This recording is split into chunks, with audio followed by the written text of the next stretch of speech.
All right, it is 6:30, so I will call to order a meeting of the Oregon School District Board of Education. It is Monday, October 28th, and we are here at the Innovation Center in Oregon High School. Katie, could you please call the roll? Ms. Bijak? Here. Dr. Bush? Here. Ms. Garrison? Yes. Dr. Lakuta? Here. Mr. Pankratz? Present. Ms. Wright? Present. Ms. Flanagan? Present. Board does have a quorum, and Leslie's under the weather, so she is on the phone. So Leslie, if I forget and you have, or you want to do comment, please just let us know, and we'll call on you, okay? Okay, thanks.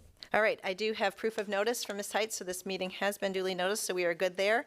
On our agenda tonight are some pretty important action items. It is the 2024-2025 budget and the tax levy.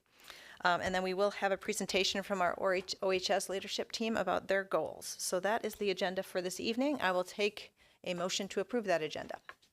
I'll make that motion. Is there a second?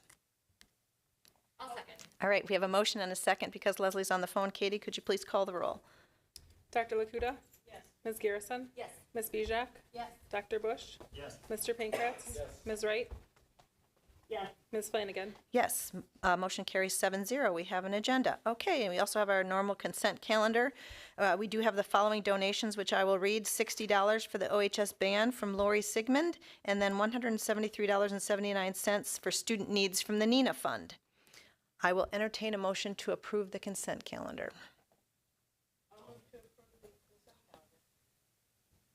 I'll second. All right, we have a motion and a second. Katie, could you please call the roll? Dr. Lakuta? Yes. Dr. Bush? Yes. Ms. Bijak? Yes. Ms. Garrison? Mr. Pankratz? Yes. Ms. Wright? Yes. Ms. Flanagan? Yes, motion carries 6-0. Moving on to B, information items. Do we have anyone here for public comment? Has anyone registered? Is there anyone here for public comment? All right, one more time. Is there anyone here for public comment? Okay, moving on to 2, OEA report. Is there anyone here from the OEA? Okay, moving on to 3, student report. We do No students. no students tonight. Okay, we are moving right along to C, action items. Approval of the 24-25 budget. I believe that is yours, Mr. Ryland. Thank you. So tonight's a kind of a culmination of a path that we started actually, I think, back in March with the staffing plan. And you have some documents in front of you related to the budget. I want to thank Cara for kind of putting them together. They're very summary documents, but they kind of tell a story of where we've been and where we're headed. And then also thank Erica Mundinger for helping Cara kind of continue to refine the document to make it even more user-friendly over the years. So tonight I'm going to not take a tremendous amount of time because we've kind of been talking about this for a while, but maybe hit some high points. So things that you may have heard before, but I'm just going to kind of talk through those a little bit real quick. So that we can get on to the rest of the agenda. So from a budget perspective, let's see if I can get it to work. Oh boy. It is off. That'll help.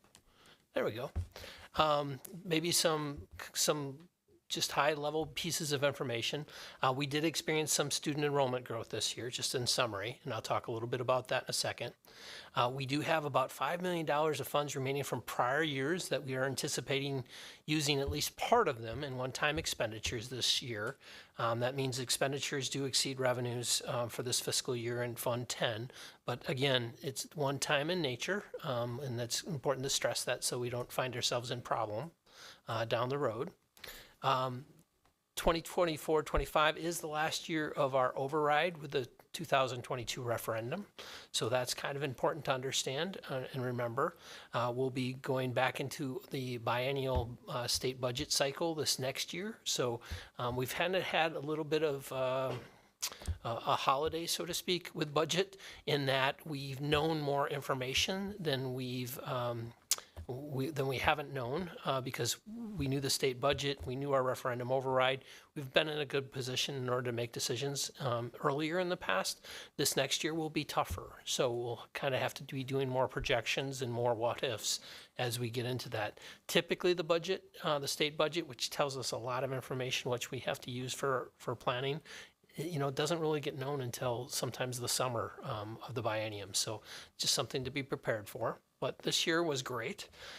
Equalized assessed value student growth is growing faster in Oregon School District than it is in other places in the state, and that has an impact. We'll talk real quickly about that, but basically it means that we're relying more on property taxes than equalization state aid. So as that number gets larger per student, the state views us in a more beneficial situation, and so they reduce how much state aid we get.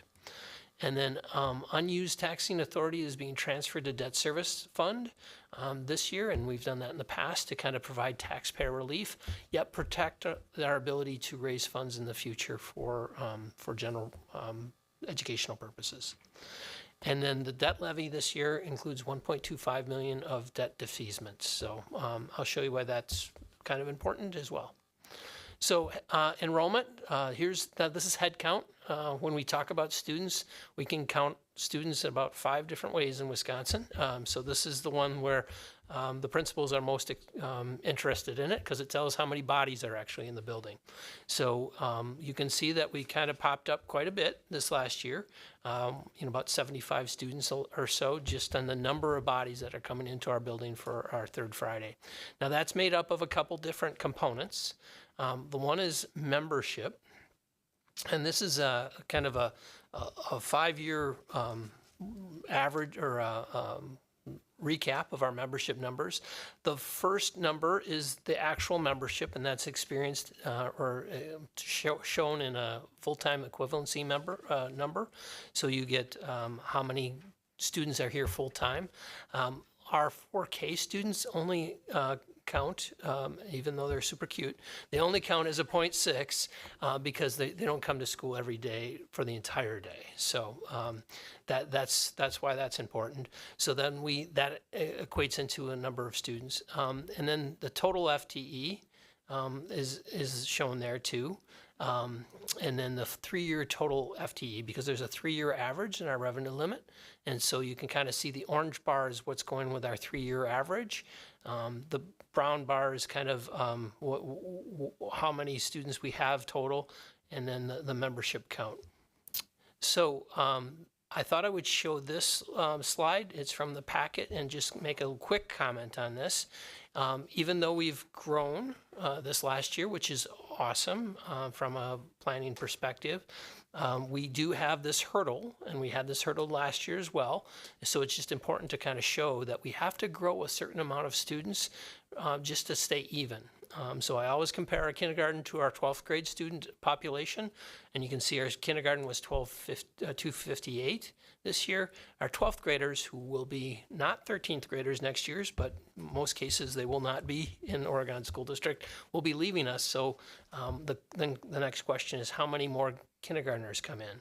Unfortunately, our 4K program is down a little bit in numbers this year, so that if that's an indicator, and sometimes it is, sometimes it isn't, what our kindergarten population would be, that could be a little bit of a hurdle. And then we just need to grow at all those other grade levels, and I have a good belief that we will, but to overcome that. But I just want to make sure people understand that we have to grow in order just to stay equal. Any questions about that?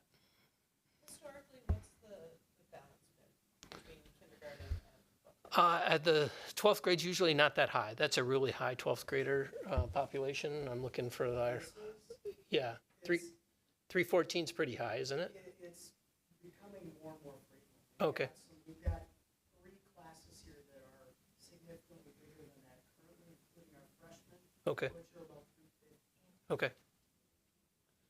Yeah, so I'm going to stand corrected by our principal, Mr. Pliner, and he said actually the 314 is actually the lowest class size right now in the high school. The other 3 classes are larger. So from a class size throughout the entire district, that's a pretty decent sized one, but our high school population does typically grow a little bit when kids get to this level. So then is kindergarten class just significantly lower, or do we have a history of people coming in midstream? Yeah, we absolutely have a history of midstream. In the past, we've had a strong growth area in kind of that Rome Corners area.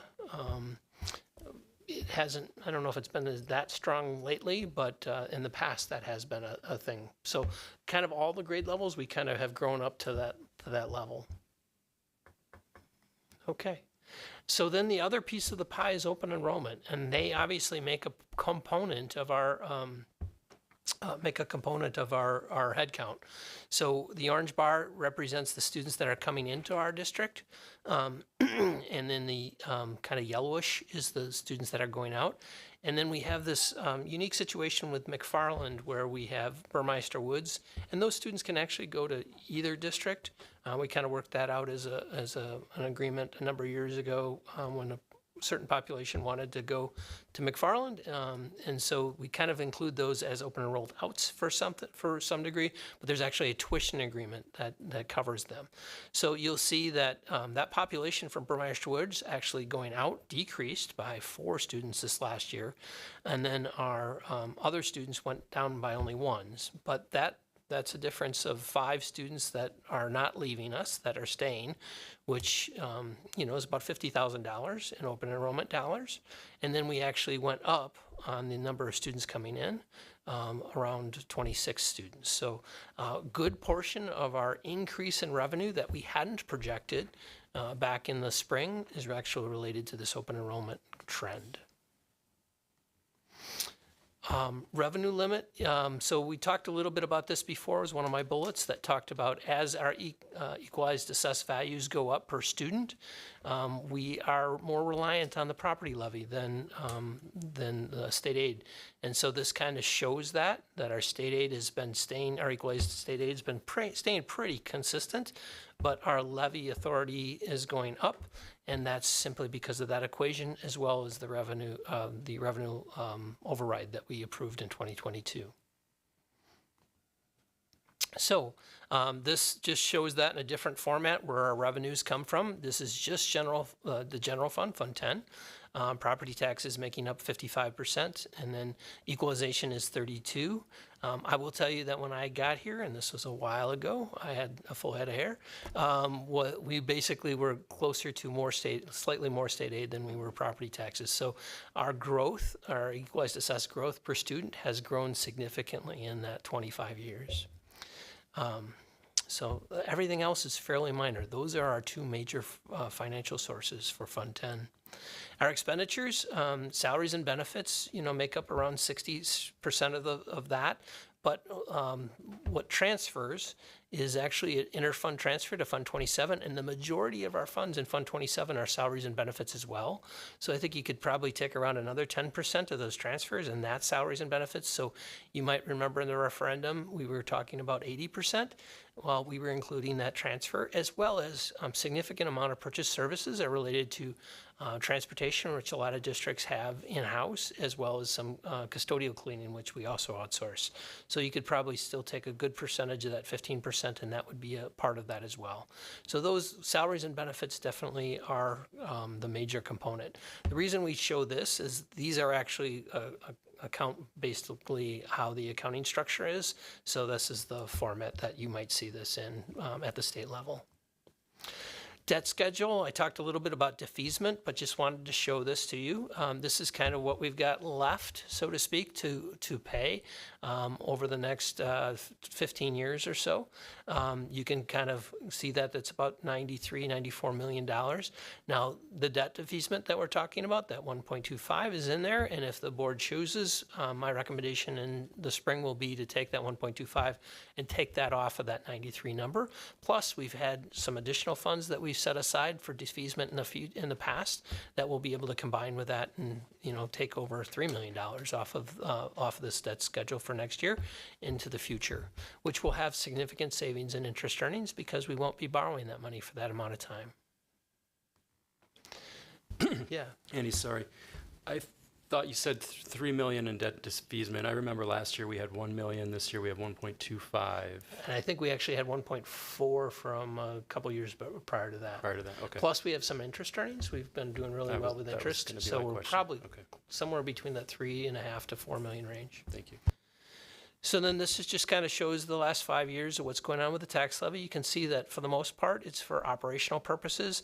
The reason the debt side, that bottom part, is getting smaller is because of what I mentioned before. We're actually taking money from the general fund to protect it for our taxing authority and moving that to debt service. So the debt service levy is actually getting smaller, but we have enough money to pay for the debt service, and that provides some tax relief to our constituents.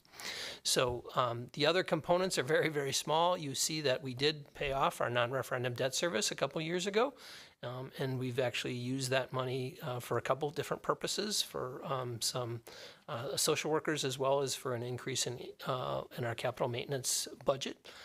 So there's no more green anymore. And then that little sliver of yellow is just our community service levy, which pays for the pool, performing arts center, and some supervision of our buildings during the summer, during the weekends.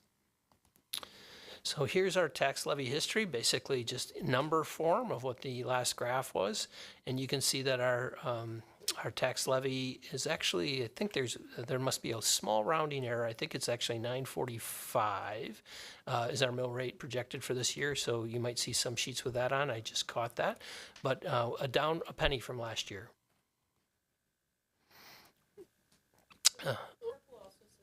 All right, 944. You're right. 945 was the preliminary, and so it went down another penny. My bad. I knew there was a 945 in there. It was the preliminary budget, not the final. So here's the next sheet that shows those numbers again in a different kind of format. And then it talks about the total levy going up, the percentage increase, as well as the mill rate. And that was a very, very quick summary of kind of the budget at this point in time.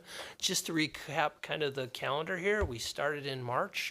As we went through the summer, we talked a little bit. We were really waiting for some key information that basically came to us in September. And then we made some final adoption modifications to the budget and to get to this evening. Tonight we'll approve the original budget. You can always adjust your budget, and that's important to understand that if something comes up, and we typically have done that at the end of the year, but there's no reason you can't do that at any point in time. It does require a 2/3 vote of the school board in order to adjust your budget, but it's not that hard to do if priorities change or anything like that happens, and we can do that at any time. This is the original budget that we start with. The next agenda item is actually to pass the tax levy that supports this budget. So with that, I'll entertain any questions. Okay, so the board, like Andy mentioned, has had a lot of budget work. We've seen a lot of this and had a lot of discussions, including a board work session for 2 hours last week. So I'll see if there's any other board questions, but just so the community knows, we've asked a ton of questions and have looked at this quite extensively. So, Mary, go ahead. So mine's less of a question and more of a, and it's something that we've talked about before, but so at this point in time, the special ed expenditures as required for our school district are covered very nominally by state funding, to the tune of, what, 33%? Slightly less than that. Yeah. Okay, thank you. Whereas for like voucher schools, special ed is covered much higher, at a much higher rate. Other states. In Wisconsin, Oh, right? no. Charter schools? Perhaps charter Charter schools, schools, they get yeah. a little bit more allocation per student. Yeah, charter schools. Yeah. I used the wrong term, sorry. And so that always causes us to have a significant backfill of money into our special ed fund from our general budget. Correct. So our Fund 10. And so I just wanted to point out the fact that, it does hamper our ability to have general educational costs spent on broad services. And so with that said, we are in a very, very fortunate place, as you already mentioned, Andy, that we did pass the referendum several years back and have been able to pay our educators. So it was more of a comment than a question, but it was something that I felt really needed to be emphasized. Yeah. Thank you. There is definitely a desire from school districts throughout the state of Wisconsin in this next biennial to talk a lot about the special education funding that does not feel adequate and that we have to use general revenues in order to help supply the needed services for special education that are required by federal law.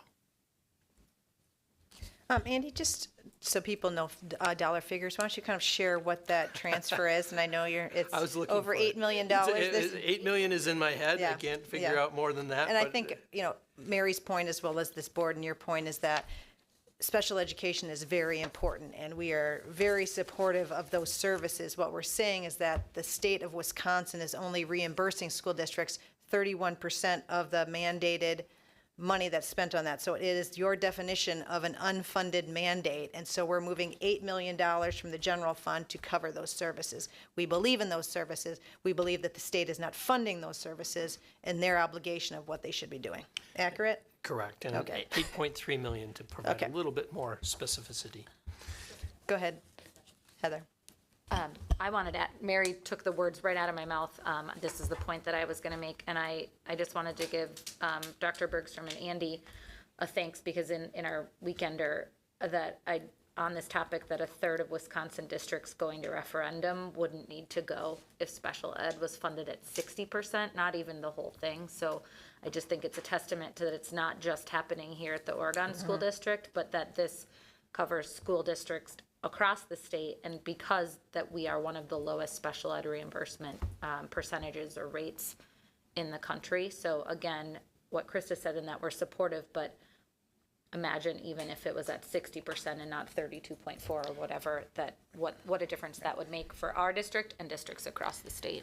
And also considering that the rainy day fund for the state of Wisconsin is more than fully funded, and there's $1.64 billion available that's been sitting there. So we'll now get off that soapbox and move on. But I think it's a really important point that the board knows that this community is this board and our administration are working on that sort of communication with our legislators, and that's very, very important to us because that is money that can be spent on schools and students. Go ahead. I have a quick follow-up question. Do we have a sense, so it's 31% and a little bit more, right, that funded now? Do you know what the number would be? Like what would state aid have to increase to bump the funding up to 60%? The categorical aid number, Yeah. it would be hundreds of millions of dollars. It would be a significant allocation. But yeah, that's, and from our point of view, any direction improvement is a benefit to this. Well, I was just wondering because you said hundreds of millions of dollars, Yeah, but we have a several $billion correct. budget surplus, right? So Right. it's not like the money isn't there. There is money available, right? It's just not being spent. Correct. Yeah. All right, other questions, statements? Just a couple things from my point of view. I want to thank Andy and Cara for doing all the work on the budget. We are a very fortunate district. There are many districts across the state of Wisconsin, as Heather mentioned, that are going to referendum and that are really struggling to pay their teachers, keep administrators, do the things that they need to do. And so we are very thankful to this community, not only for the referendum support, but for living in this community and having property taxes and paying those and being a healthy, thriving community. I also want to congratulate the school district administrators. Having a plus of that magnitude of open enrollment means that we are a destination district, and that's a direct result of the work that you all do every single day. That means that families recognize that this is a really great district for their kids to get an education, and that is a direct reflection of the work that you guys do every day. So I want to make sure that you knew that from us at the board, that we do recognize that. And open enrollment has been a strategy of ours for a number of years, and it's really paying off. That is dollars that go into our district that allows us to spend more money on all of our students. So, kudos to you, Andy, with that strategy, and all of the administrators and our teachers for doing the work that you do every day. Okay, I will entertain a motion to approve this budget. I'll make the motion to approve the 2024-2025 original budget as shown in the purple. Is there a second?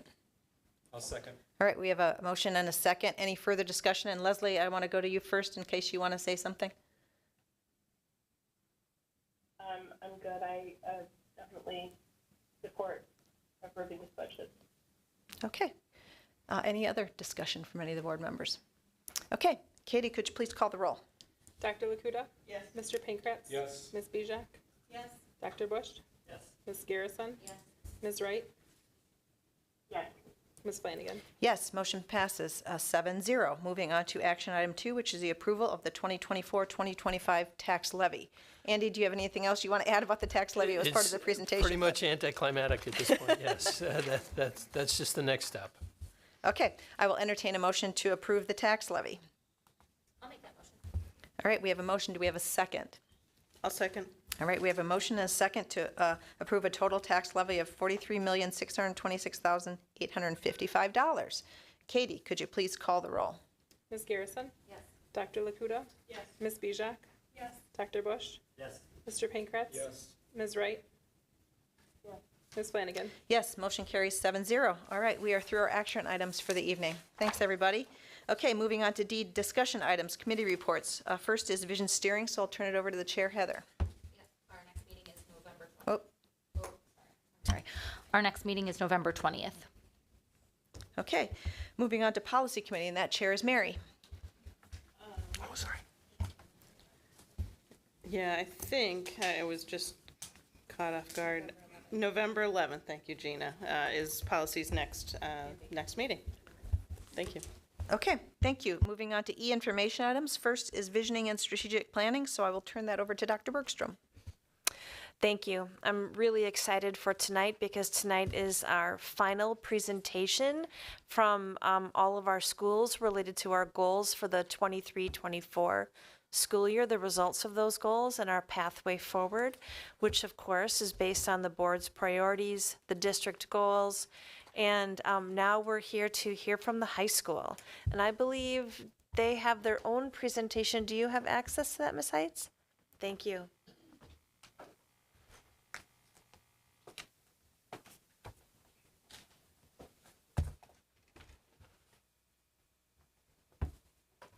Oh, sorry, Katie.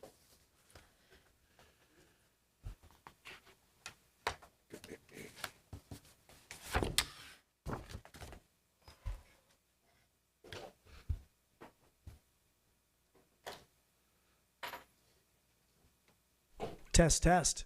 Good evening, friends. It's really nice to be here. We're really excited.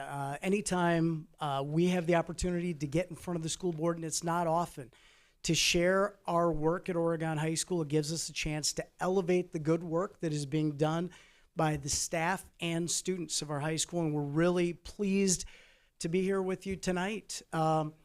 You know, we've got in front of you, you have our annual report and strategic plan. And if you want to know what Oregon High School is about, you know, we try to put it all underneath one document. That document becomes something that we begin working on in February of this current school year in order to make certain that we have considered staff voice, student voice, and all of our data in order for us to really continue a tight focus on who we need to be for each and every one of our students, but also just as importantly for us to be really clear about who we are and what we believe in.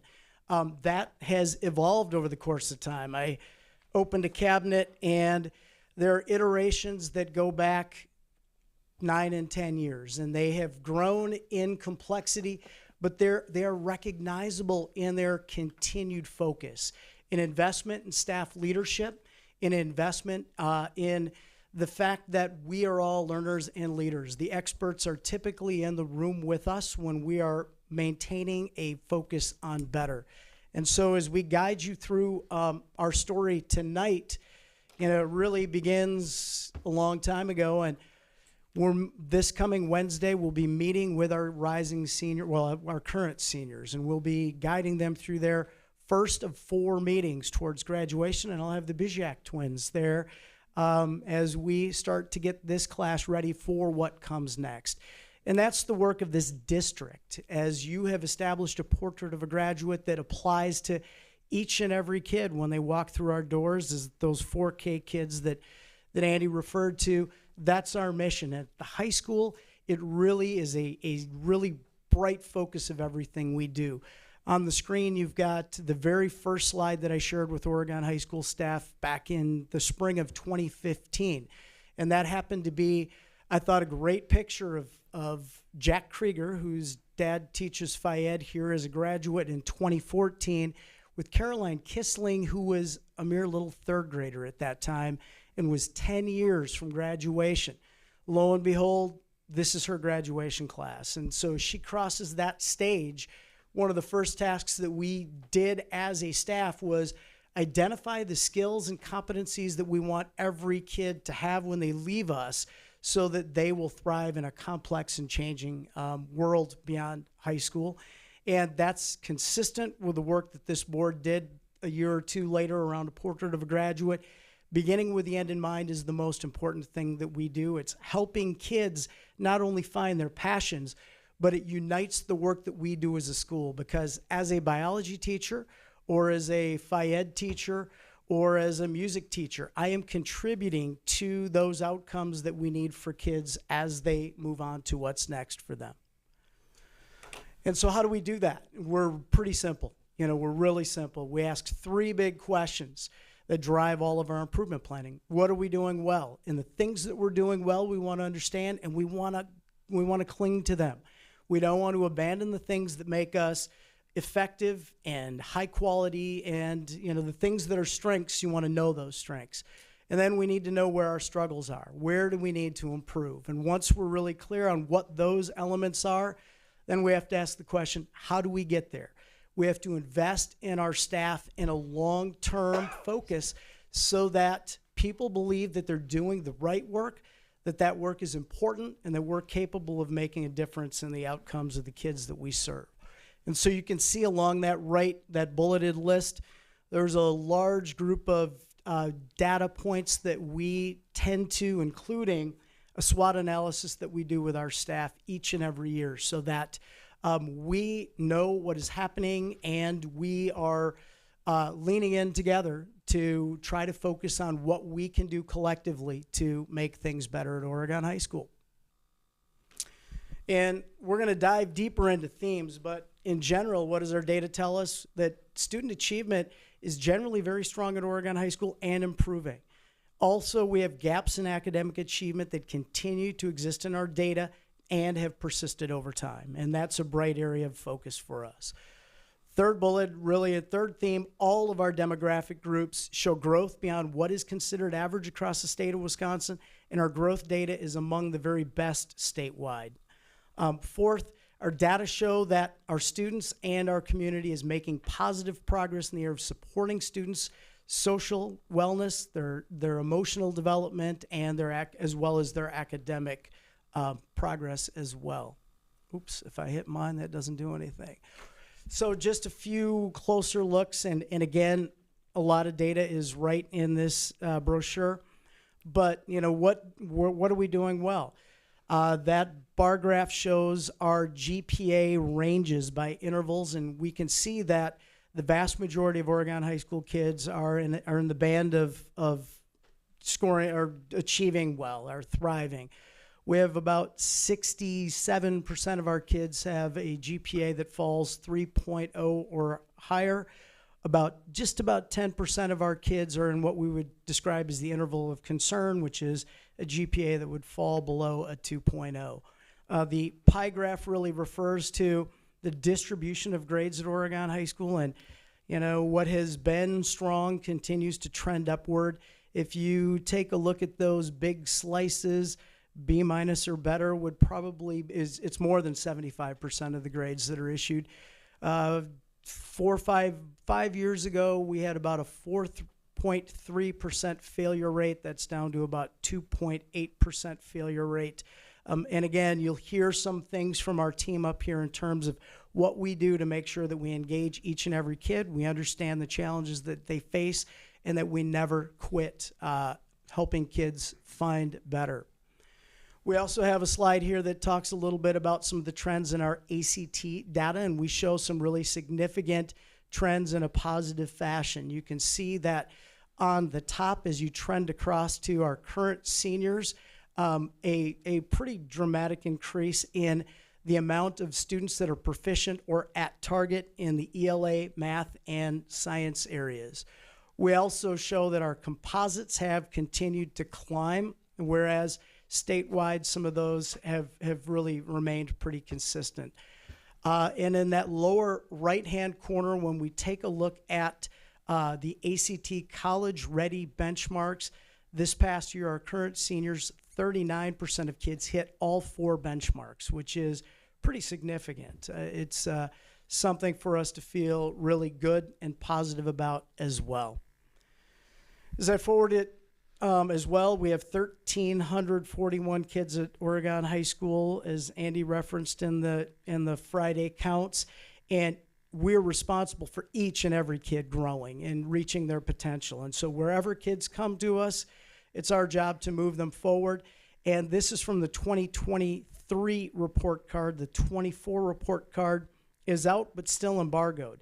And this data showed that one of our areas to be most proud of is that our growth scores are greater than or equal to 98.6% of 912 schools across the state, based on a previous assessment, and that gap between where their most current assessment is greater than virtually all high schools in the state. And that's something to feel really good about, that our kids are growing in that assessment profile. And the 2024 report card won't let us down. That is just improved, which again is something for all of our staff to feel really good about, and something for us to continue to move forward. And this is another extension of that. I know you can't read it. I apologize how small that is, but I'm sure you've got these decks available to you as well. And what it does show, the yellow line would be the average growth across the state. And these are demographic groups. The first chunk are by race and ethnicity. Beneath that is by socioeconomic status, and then students with disabilities beneath that. And for growth to be at the state average, it would sit right on that line, kind of underneath that yellow arrow. Anything to the left, it would represent growth that was below the state average. And of course, there are many schools that, contribute to that profile. Our profile is all to the right significantly. Again, 2023 data and our 24 data looks very much like this. And it shows that even though we have gaps that persist in our data, all kids, all demographic groups are showing significant growth above state average. And again, something to feel good and proud about at Oregon High School. This slide shows that we're, again, silver AP honor roll for College Board, that we have our highest participation rate this past year in the AP program, that we have also our highest pass rate. So more kids taking more tests and passing at a higher rate is something to be really proud and to feel good about as well. And we're about 20 kids participating in the AP program before they graduate from being gold on all 3 of those. Again, positive, and definitely we've got teachers that are responsible for growing those programs. We're continually looking to increase participation and representation within our program. Additionally, from Dane County Youth Survey, some data that we bring forward of many things that are also shared inside of that brochure you have in front of you. Students who report feeling safe at Oregon High School is green. It's up to 87.4%, but certainly not enough. That's something that we want each and every kid to feel safe, but we also notice an uptrend. I feel like I belong at school. 80% of kids identify that they feel that they belong. Again, that's 4 of 5. That is nowhere near where we want to be, but is also trending in a positive way. We look at victim of bullying in the last 30 days in 2018, and this data, again, was pretty consistent across the county. We see those numbers all trending in a positive direction, whereas a little under 11% have identified last year that they felt that they had been bullied in the last 30 days. Feeling anxious and worried often or always. It's green because it's trending in the right direction.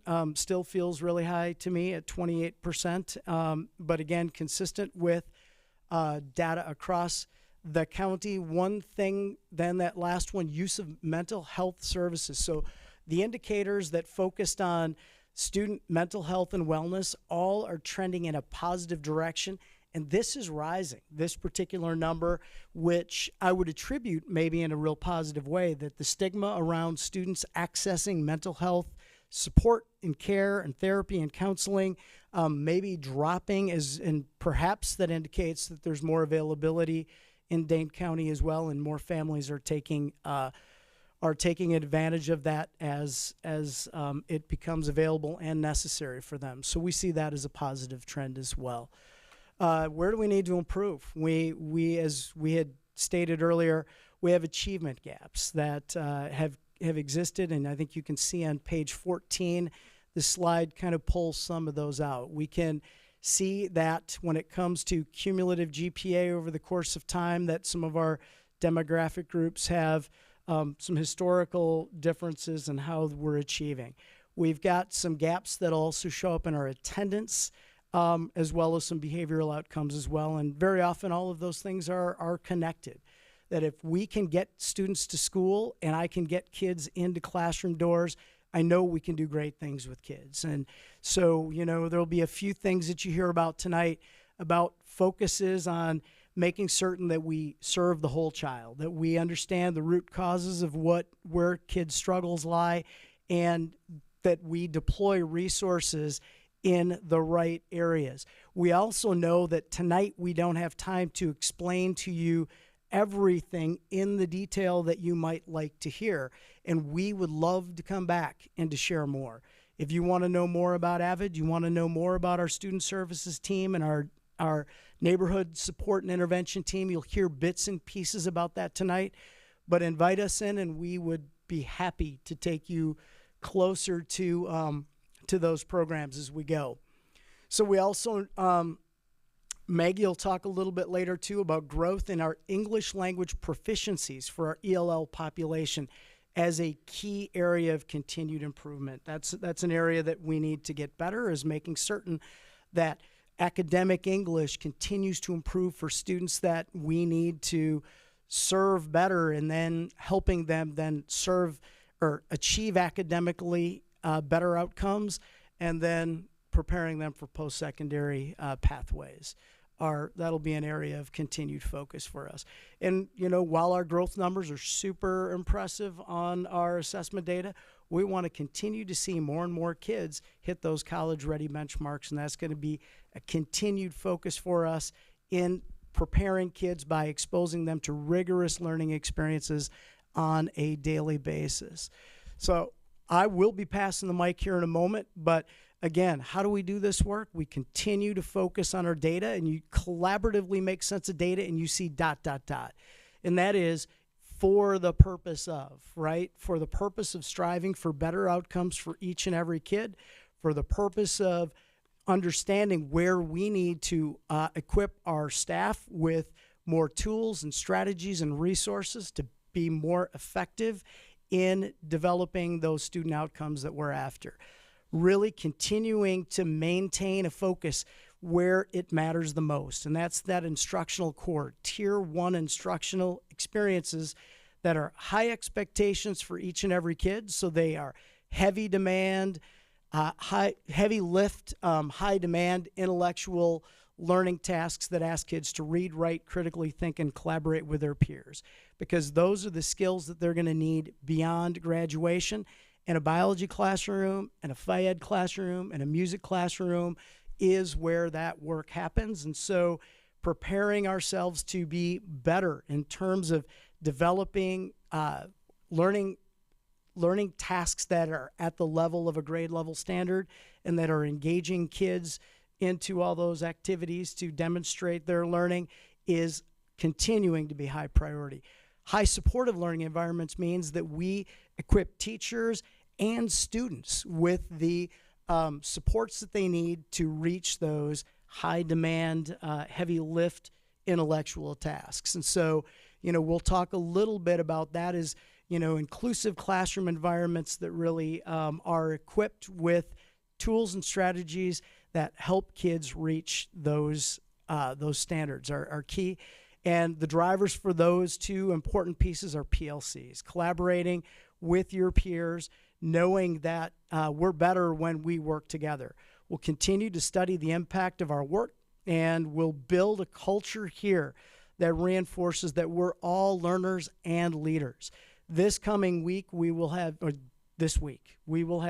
professional learning here at Oregon High School that makes me so incredibly proud because it is led by the people that are doing the work.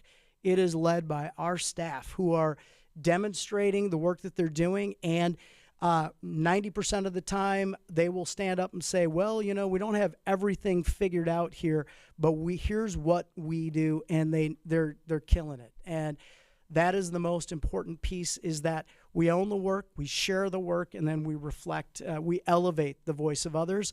And as you've seen, our Forward magazine is one way that we create professional culture, and we elevate the voice of staff that's doing the work here.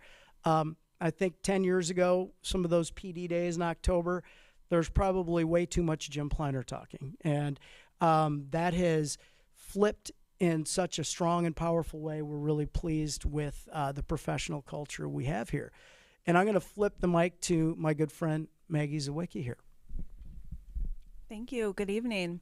So I'll try to highlight a little bit more specifically some of our priority areas, starting with inclusionary practices. So you might remember a couple years ago me talking about the diagram right there with the relationships, designing for accessibility, modified grading assessment, collaboration, and support. About 3 years ago, our special education department really started to vision forward about what it would look like if we even dug deeper into inclusive practices and environments. And that really has grown to be a school-wide focus for us, where everybody is really all in understanding what that looks like collaboratively together, having common language, common practices, having PLCs really focus on this as a team. You'll see one of our teams, Earth in Space, up there on the picture as well, leading, as Jim said, a professional development opportunity where they shared kind of what their journey looked like to become more inclusive, and sharing kind of like for them the key points about what is so important about working collaboratively. So that continues to be a focus. And I will, no, you're good. And of course, like, we're growing and we're expanding our inclusionary practices as well. So we are still focusing collaboratively on the co-planning and co-teaching teams. As we welcome new teachers into our building, we are consistently kind of just getting people up to speed about what that means to be a Panther here at the high school and be on a collaborative team. PLCs are changing. Teams consistently are having to talk about how they are team members together in order to make sure that things are accessible for all students. So that continues to be a vehicle. Those PLCs are a vehicle for making sure that we are working on that, in our inclusionary priorities. Student cadetting is not a new thing, but we are seeing more and more students take on leadership roles in classrooms. We have almost 80 students this semester who are in a cadetting role. That could be anything from an upperclassman cadetting in like a lower, like a freshman level algebra class, for example, and just being there to help their peers and be peer models. There's also a picture on this slide here of our adaptive PE class, where kids are really models and supporting students as well. It really is a genuine way for students to not only build relationships, but give students leadership opportunities as well. It's a pretty important part of our community here at the high school when you walk into almost any classroom. And then one of our, as Jim mentioned, we are noticing in our data, and as we welcome more and more diverse learners to our community, that we really need to focus a little bit more on the language development and what what training our teachers have around language development so that that can become universal practice as well in our building. So just to show you a little bit more about what that looks like. So this is our Access data from last school year. So Access is an assessment that students who are receiving English language support take that measures their language development. So in that left-hand graph, you'll see the largest percentage of our multilingual learners is in that blue, which really indicates to us that those are like our long-term language learners and that we really need to try to find ways to help accelerate their language development. And students who are in that kind of dark gray bar there are students that are really needing some additional support in order to get to that yellow bar, which is the number of students, around 17% of our students who are meeting their language proficiency goals. And on the right-hand side, there is a similar story told by that graph. The bottom line there is our Oregon High School percentage of English language learners who are on track as far as their language development.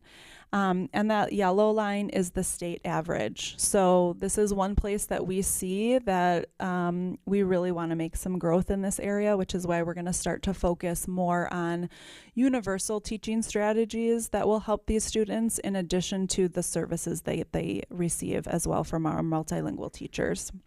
And then that top blue bar there is our goal, is where we want to get to.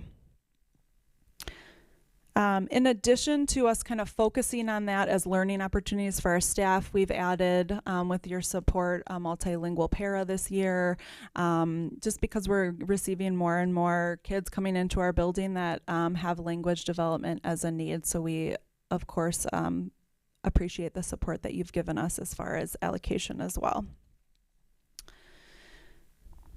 In addition to inclusive practices, AVID continues to be a priority for us. So this page just kind of shows the story of our AVID elective and kind of where we're at with that. So the AVID site team on the far left there, that's a picture of them in a recent visit to La Follette High School to learn from other educators in our area about a senior defense project that they completed. So that team is really, really kind of interested in learning how to better that program. On the top there is Ella, graduating senior from last year, who's reflecting on her time as an AVID student, and staff really supporting all of our AVID kids on their journey there. Below that is a college visit, which is a big part of the AVID elective program, to just get exposure to see what's out there. And then the top right is a ropes course. So we really, really believe that, and AVID believes that community and learning together is a huge part of that. And then also AVID signing, so recommitting every single year for those students to this program.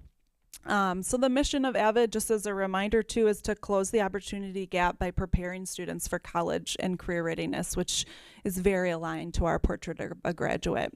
So our AVID elective program is healthy and we're growing in that. And then I would say that we want to expand and have been that last year and continuing on this year to really look at Wicker strategies, which is part of AVID, and making sure that all of our teachers at the high school have training and learning opportunities in Wicker. And Wicker, like that graphic up there says, is a collection of teaching and learning strategies in the areas of writing, inquiry, collaboration, organization, and reading. So we'll be diving into that on Thursday this week with our own AVID teachers who are going to be presenting learning opportunities, just as Jim said, that we are continuing that learning and leading process here. And I think I'm handing it over to Mr. Ashmore. Thanks, Maggie. Hello, everyone. Good to see you tonight. Really excited to be able to come in and talk a little bit about the Portrait of a Graduate at Oregon High School and what we're doing with our academic and career planning This is my 7th year at Oregon High School, and it's a passion of mine. Always really enjoy coming to talk about how we're preparing students for their future. So one of my favorite slides in the presentation tonight that we put in was just a representation of things that are happening each and every day at Oregon High School with the Portrait of a Graduate. We participated in this work with you. We participated in this work with our families and with our students, and we just really appreciate every opportunity we get to help students to be more ready. So in the next slide, you're going to see kind of a student leadership opportunity slide. And I not only think that we're preparing students for their future, but we're also preparing students for leadership roles in the future. We have so many different opportunities and areas where students can contribute. And I would just kind of highlight one in particular, just as an example. I was able to work with Janet Pliner and now Betsy Deltzer, our SEL coach, along with our student service team. And we started with 5 kids that came to us 7 years ago talking about promoting and enhancing climate and culture at Oregon High School through a senior Pride Crew group. And we've now grown that program with 85 seniors this year participating in that program, where they get to go into Connections classrooms and lead freshman orientation activities. And it's just so fun to watch and sit back and enjoy and watch and see our students in action. I also think it's really good because we want to grow future educators, and we're doing that within that program. But as you can see, we've got a lot of other things that are happening in really good ways too. So the purpose of our academic and career planning committee is to come together and really look at the types of experiences that we're providing our students and making sure that our extracurricular activities are available. We've done a lot of really great work with providing job experiences and some flexibility within junior and senior schedules for students to be able to work. We believe fundamentally that kids should have jobs and kids should learn a lot through those job experiences. And then, again, just focus lessons both universally in Connections, and of course, the most important part is in every single classroom. Our kids are getting a lot of really great opportunities. As a matter of fact, in one of the summer orientations, our Pride Crew came up to the front just talking about the different experiences that they've had in front of our freshmen. And, 4 or 5 of them were talking about becoming teachers in the future because of the experiences that they were having in their chemistry classes and in their biology classes. So we know that it's better when it's universally within those classrooms. Additionally, next slide would be, how do we know that it's working? How do we know how our kids are becoming more ready for their future? And we do look at the AASA Redefining Ready metrics. And Redefining Ready talks about 2 types of students. It talks about students who are college ready, and it talks about metrics under that identify their college readiness, and it also talks about students that are career ready. What we really try to focus on is producing students that are both college and career ready, but more importantly, and probably most importantly, life ready. Are they ready for the real world? Are they ready for the next step in their post-secondary journey? So that just goes through some of the metrics. And again, as Jim mentioned, if you ever want our ACP team to come back to talk more in depth with some of the metrics and Redefining Ready, we're always more than willing to come and do that. So our specific goals and how we're doing is, our goal was that we'd have 80% of our OHS graduates, and these are our seniors last year, that would be college or career ready. And the word "or" is emphasized, so that's one or the other within those metrics that we just went through. And we hit 84%, so we're doing pretty well. But we know that there's room for growth, and we always know that there's room to improve. And then the second on the right part, it says our goal was 60% of our OHS seniors will be college and career ready, so hitting metrics in both of those, and we had 64%. So we're getting better, we're improving, but we also, again, still know that there's room for continued improvement. Specific sub-goals within our academic and career planning group, we talk about indicators for success. We start with our freshmen. Our freshmen come in, and we do, I think, a really good job of trying to get them used to Oregon High School, get them orientated to the school. And again, we've got a lot of great leadership at the school to help them to do that. We want students to be there. So one of our goals that we have is for attendance. We want our students to be here and we want them to attend at a 90% rate as a freshman. As you can see, last year's attendance rate for our freshmen was 92%. So we did pretty well. Again, we'd love 100% of our freshmen to be coming and that be the attendance rate, but 92% is pretty solid. And we know that if they're here, we can help support them and we can help get them ready. Also, one of our goals is that 80% of our students would have a grade point average of 2.8 or higher. And we came a little short of that. Our cumulative GPA last year for our group of freshmen was 77%. So we know that that's an area that we can continue to work on and grow as well. And then you look at the ACT. The ACT is a really important indicator for future success. Our goal was 33% of our juniors would reach or exceed benchmarks on the ACT, all 4 benchmarks, and we're at 39%. So I'll tell you, that's a really huge growth for us, and we are doing a lot better. And I know that in listening to the board presentation a couple of weeks ago with the new EL curriculum, we're super excited about the connection that'll happen between the work that they're doing with the curriculum, both at the elementary and middle school, linked and connected to the high school. So excited to see the impact of that in future years. And then finally, 66% of our students our goal was 66% would be engaged in an extracurricular activity. And I think we personally have one of the best athletic directors around. And if you think of all of the clubs, we have 60 different clubs at the high school. So our teachers are coming forward to, outside of the classroom, at the end of the day or before the day begins, provide students opportunities within these clubs and activities, which I think is really a great thing that is unique to Oregon High School. So 74%, very solid engagement rate. And again, we talk to our freshmen each year when they come in and we say, our goal is for you to find something that you're going to really enjoy about the high school and to be connected, get connected in some way. And so we've got some work there to do, but we're going to give club fair. Our club fair was pretty awesome during homecoming. The hallways were lined both ways with, all of these clubs, and just the homecoming week in general was just a really cool week this year, community building and seeing our kids just interact with each other in a positive way. It's really good. Finally, future, what does the future hold? We are working, Anna D'Amelio, Missy Tracy, and myself, we meet every other week in our PLC around academic and career planning. So we're talking about E for E plan. It's a legal requirement. So we're working through that, and it really looks at the scope and sequence of your K-12 ACP program. And we know we've got a little bit of work to do there, and it's more of just documenting the things that we have in place. So we're working on that. We want to definitely promote universal ACP experiences in the classroom.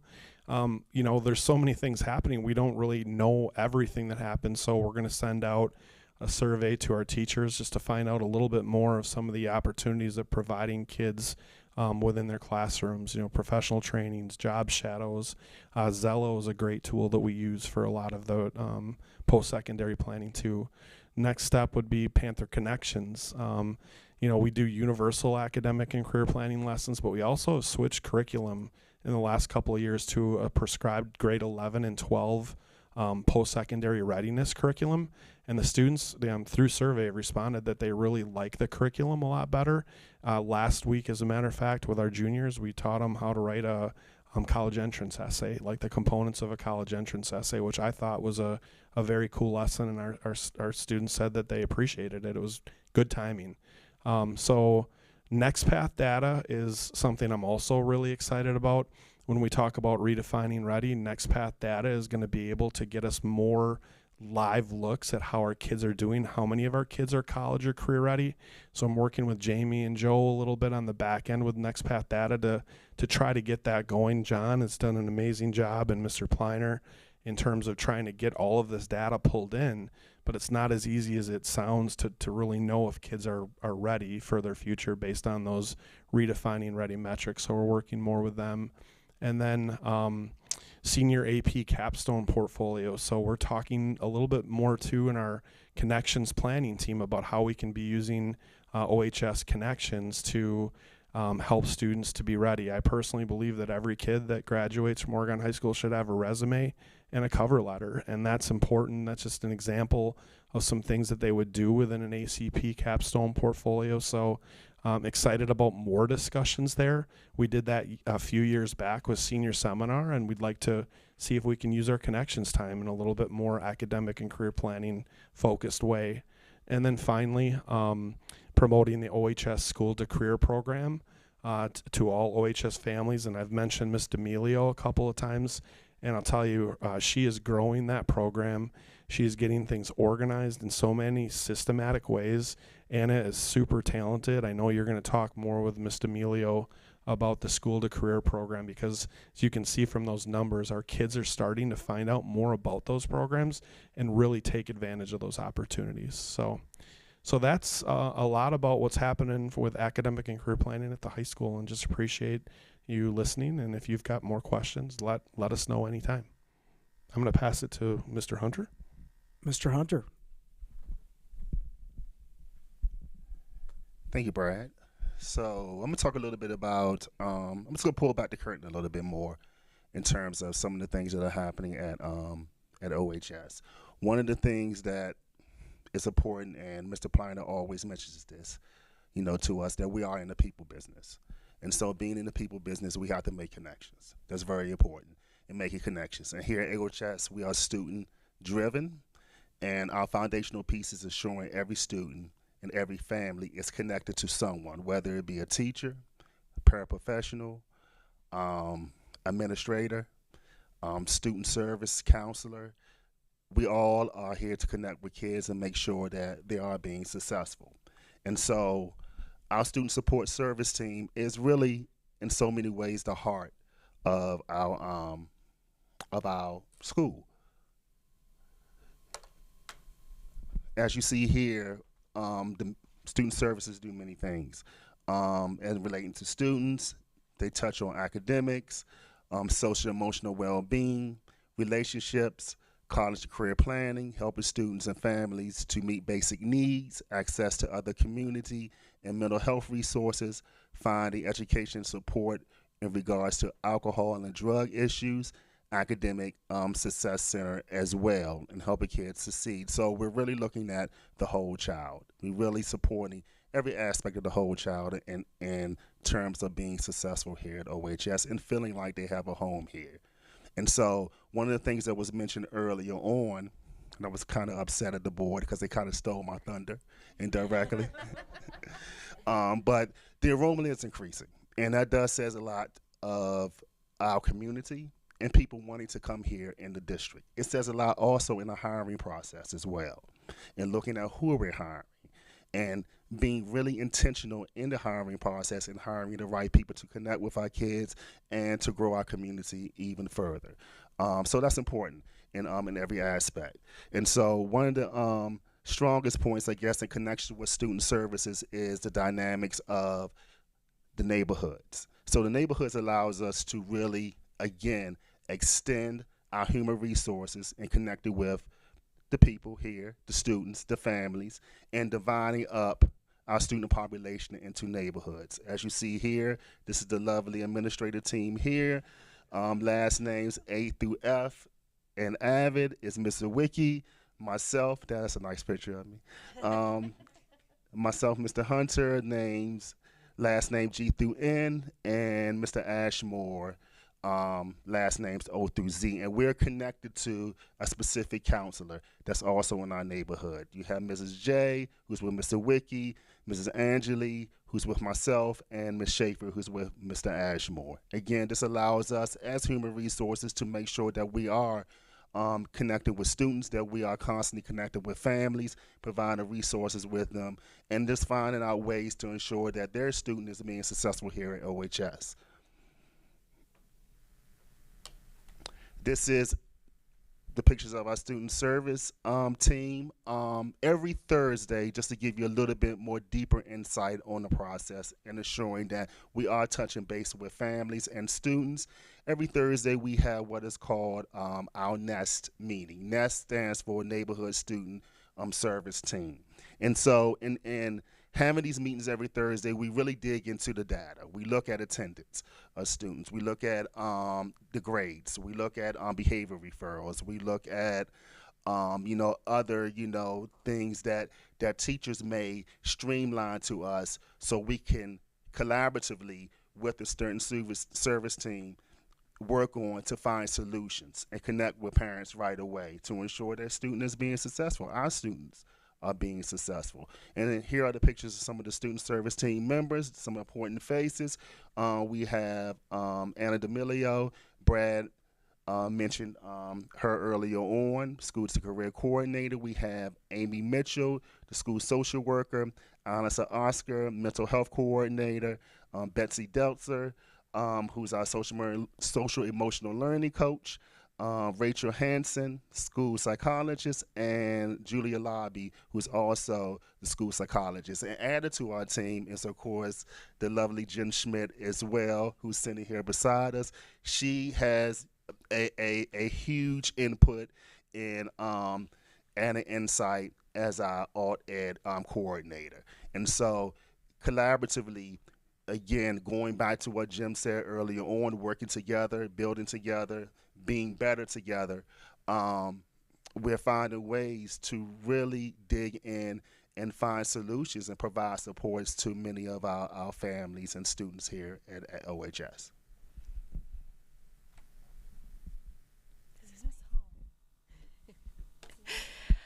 Thank you, Mr. Hunter, for that. Those are kind words, and it is a joy to be part of this team and to be here tonight. I brought for my prop, I brought the OHS theory of action, and I think you've all seen this at different times. My favorite part of the theory of action is actually the results line, down at the bottom. It's an if-then statement. And so the last statement, I'll just read it to you. It says, then each and every student will meet and exceed the OSD Portrait of a Graduate and be prepared for future success beyond graduation. And I love that line. I love it because we are focused on each and every. And so Jim, probably appropriately, labeled my slide off the beaten path. And after I laughed, we started talking about that, and I was like, you know what, that's really true. What does off the beaten path mean? It means options and alternatives. And so that is what blended and online learning is all about, is offering options and alternatives. And so some of those options, really there are three. Well, before I get into the nuts and bolts, I do want to just throw some stats out there. Andy kindly showed us all the budget stuff, and so I know it would be wrong of me not to mention some numbers. So approximately 450 students from fall of 23-24 to fall of 24-25. So that, if you count a calendar year the way all of us teachers, all of us educators do, it's from September to the end of August. 450 students and took 750 courses. And I think that number is, is significant because it represents options. And so course options, if you look at the picture up there, that is an ASL class going on, and they are signing how many people are in their family, I think is what they're signing right there. And so that's one course option, and it's a class that we don't offer full-time at OHS, but it is a class that we offer in an online blended fashion.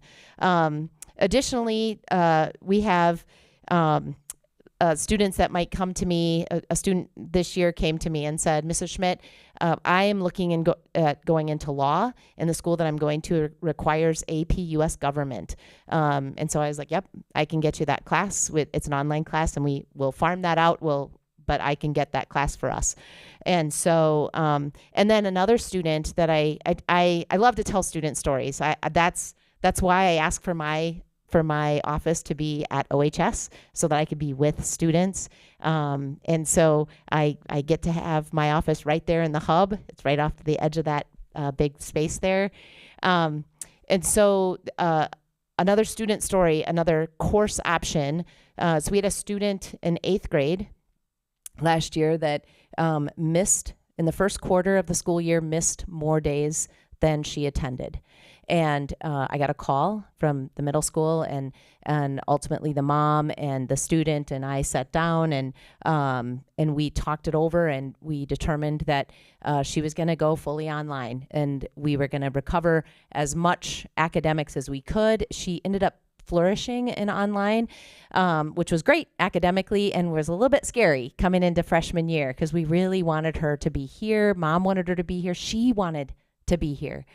And the second week of school, she missed 3 days. And on the third day, her mom called me and said, I think we might need to go fully online, and I don't want to do that. She wants to be here.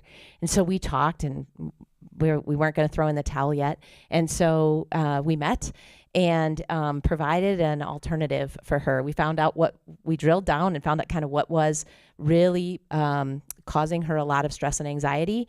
And we gave her an option and brought that to Nest as Mr. Hunter was commenting, and talked about it and came up with a plan. And that student has a team of people just kind of wrapped around her. And I get to meet with her once every 2 weeks. She has somebody meet with her in this one period a day. Every day, somebody different from the Nest team meets with her. And I got to meet with her on Friday. And so I said, how's it going? And she said, Mrs. Schmidt, I can't believe it. She said, I'm having a great year. And she's like, I have 4 A's, 3 B's, and I haven't missed any school. So that's a huge win, right? So that's course options for us. And then the second area that we really focus in on is scheduling.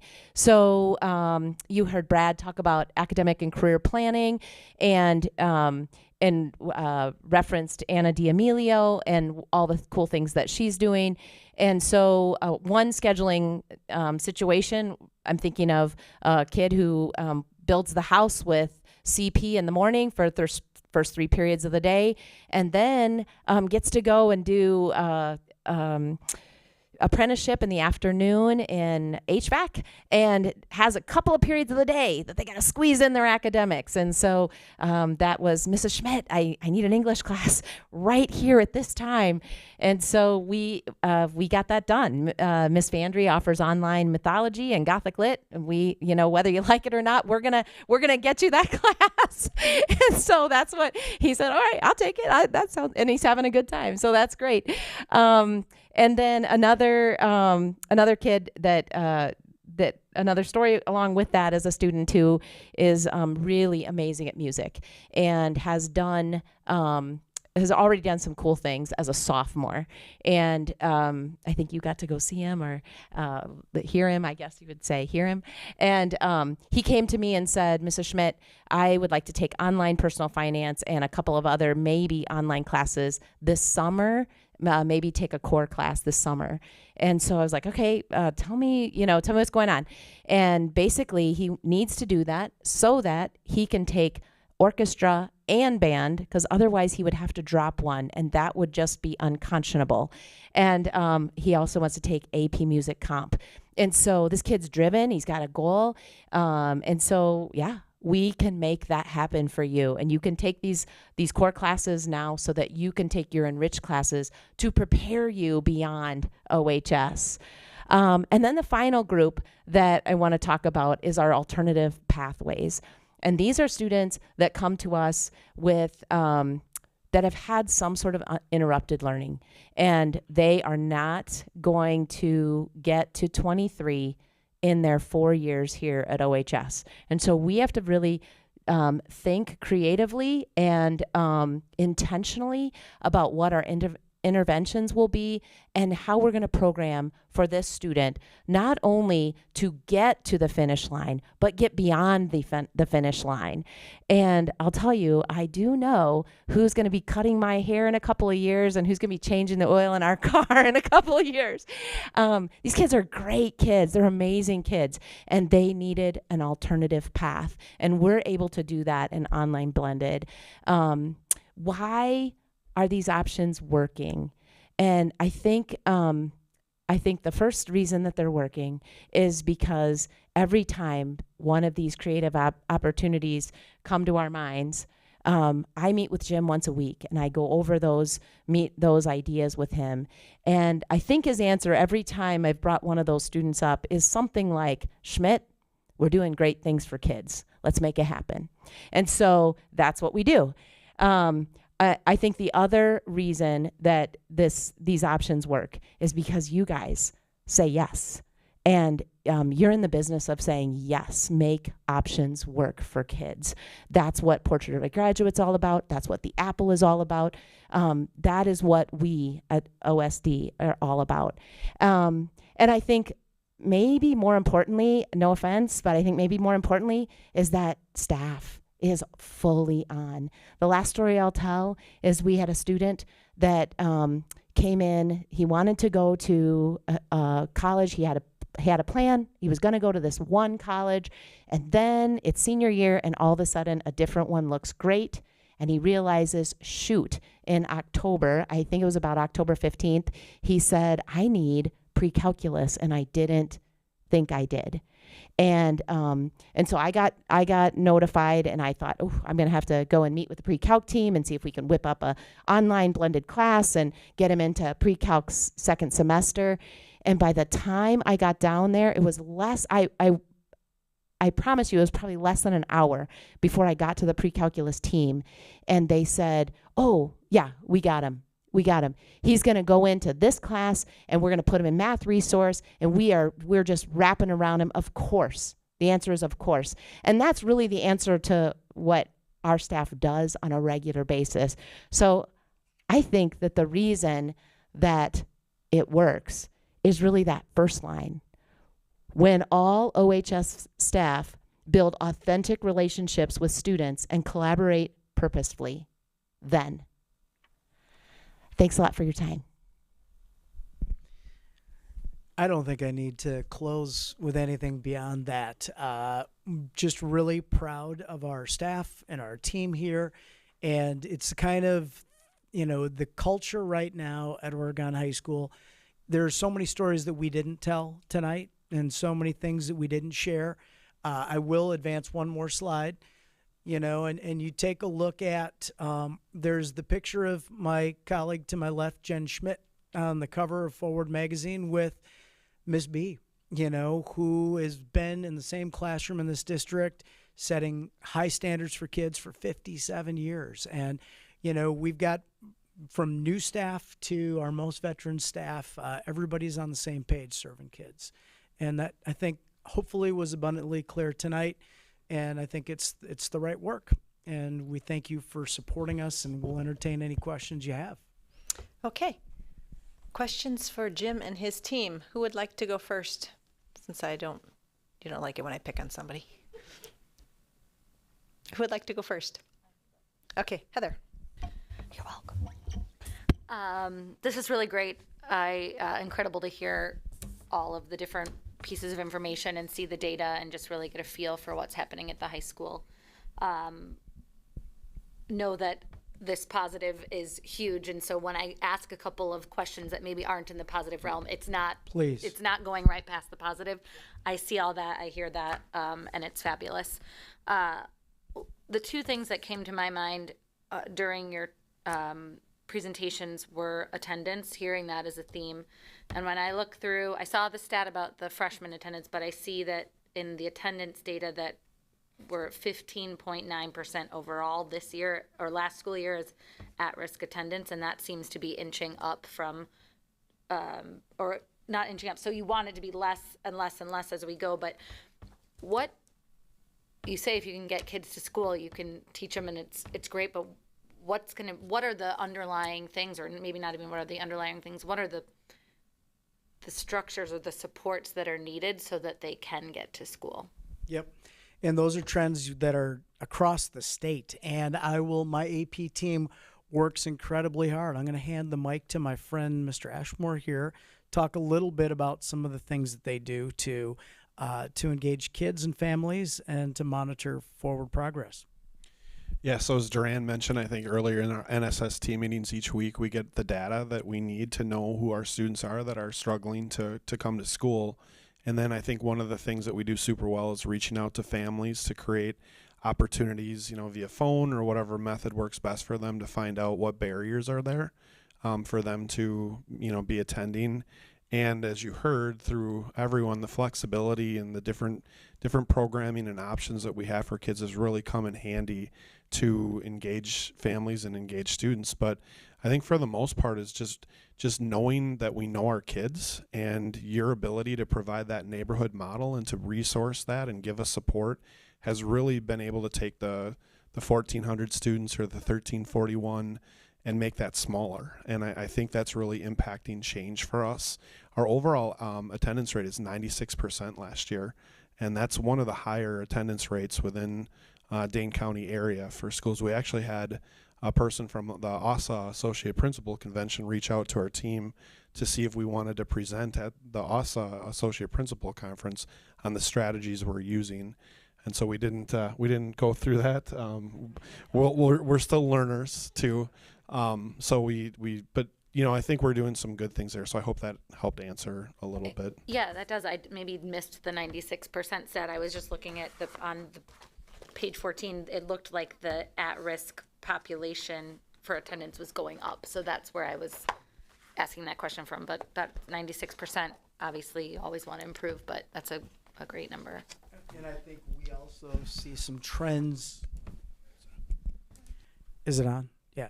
We do see some trends as kids begin to kind of age up a little bit. Sometimes there are, we got to continue to engage kids. They're in our data. Anytime you have aggregate data, we have some kids with significant attendance struggles because of their life. Mental health, other things that we're aware of and that we're bending our work around as well. I have one other question, if that's okay. We heard, from K through 6 and 7, 8, and now this, obviously this is not new and still an area of concern while improving is the gaps. And just aspirationally or resource-wise or just thinking really big picture, what are some things can you highlight what we're doing a little bit, and then also just what's out there, or what have you heard that we have yet to do at OSD, not with a judgment or anything, but just what is it going to take so that this can continue to be a declining gap? And there are a lot of ways to measure gaps, and graduation rates, are one element. When we look at the assessment profile for the WSAS and that growth, it's encouraging to see that some of our most vulnerable populations in terms of those achievement gaps are growing, and in some cases growing, according to that single measure. And I'm glad we don't just use one measure, but are growing at a rate that is higher than their peer groups across the state, and are, really growing at a rate that is as or in excess of our other populations here at the high school. So we see but we also know that, when we look at overall achievement in our core academic classes and our attainment, we've got a lot of work to do. And in many cases, there's multiple indicators. It's attendance rate, getting kids to feel where those gaps are, that you are a part of this community and that you're seen, you're valued, you're heard, and there are people here that you are connected to. And so, we're continuing. We see progress, and that progress is slow and steady. And, we can pull out data from years past to see, where sometimes when our sample sizes are small, your data can swing greatly. You know, you can congratulate yourself when you have a cell size of 20 and say, we fixed something. And, you know, later on find out that, you know, that wasn't so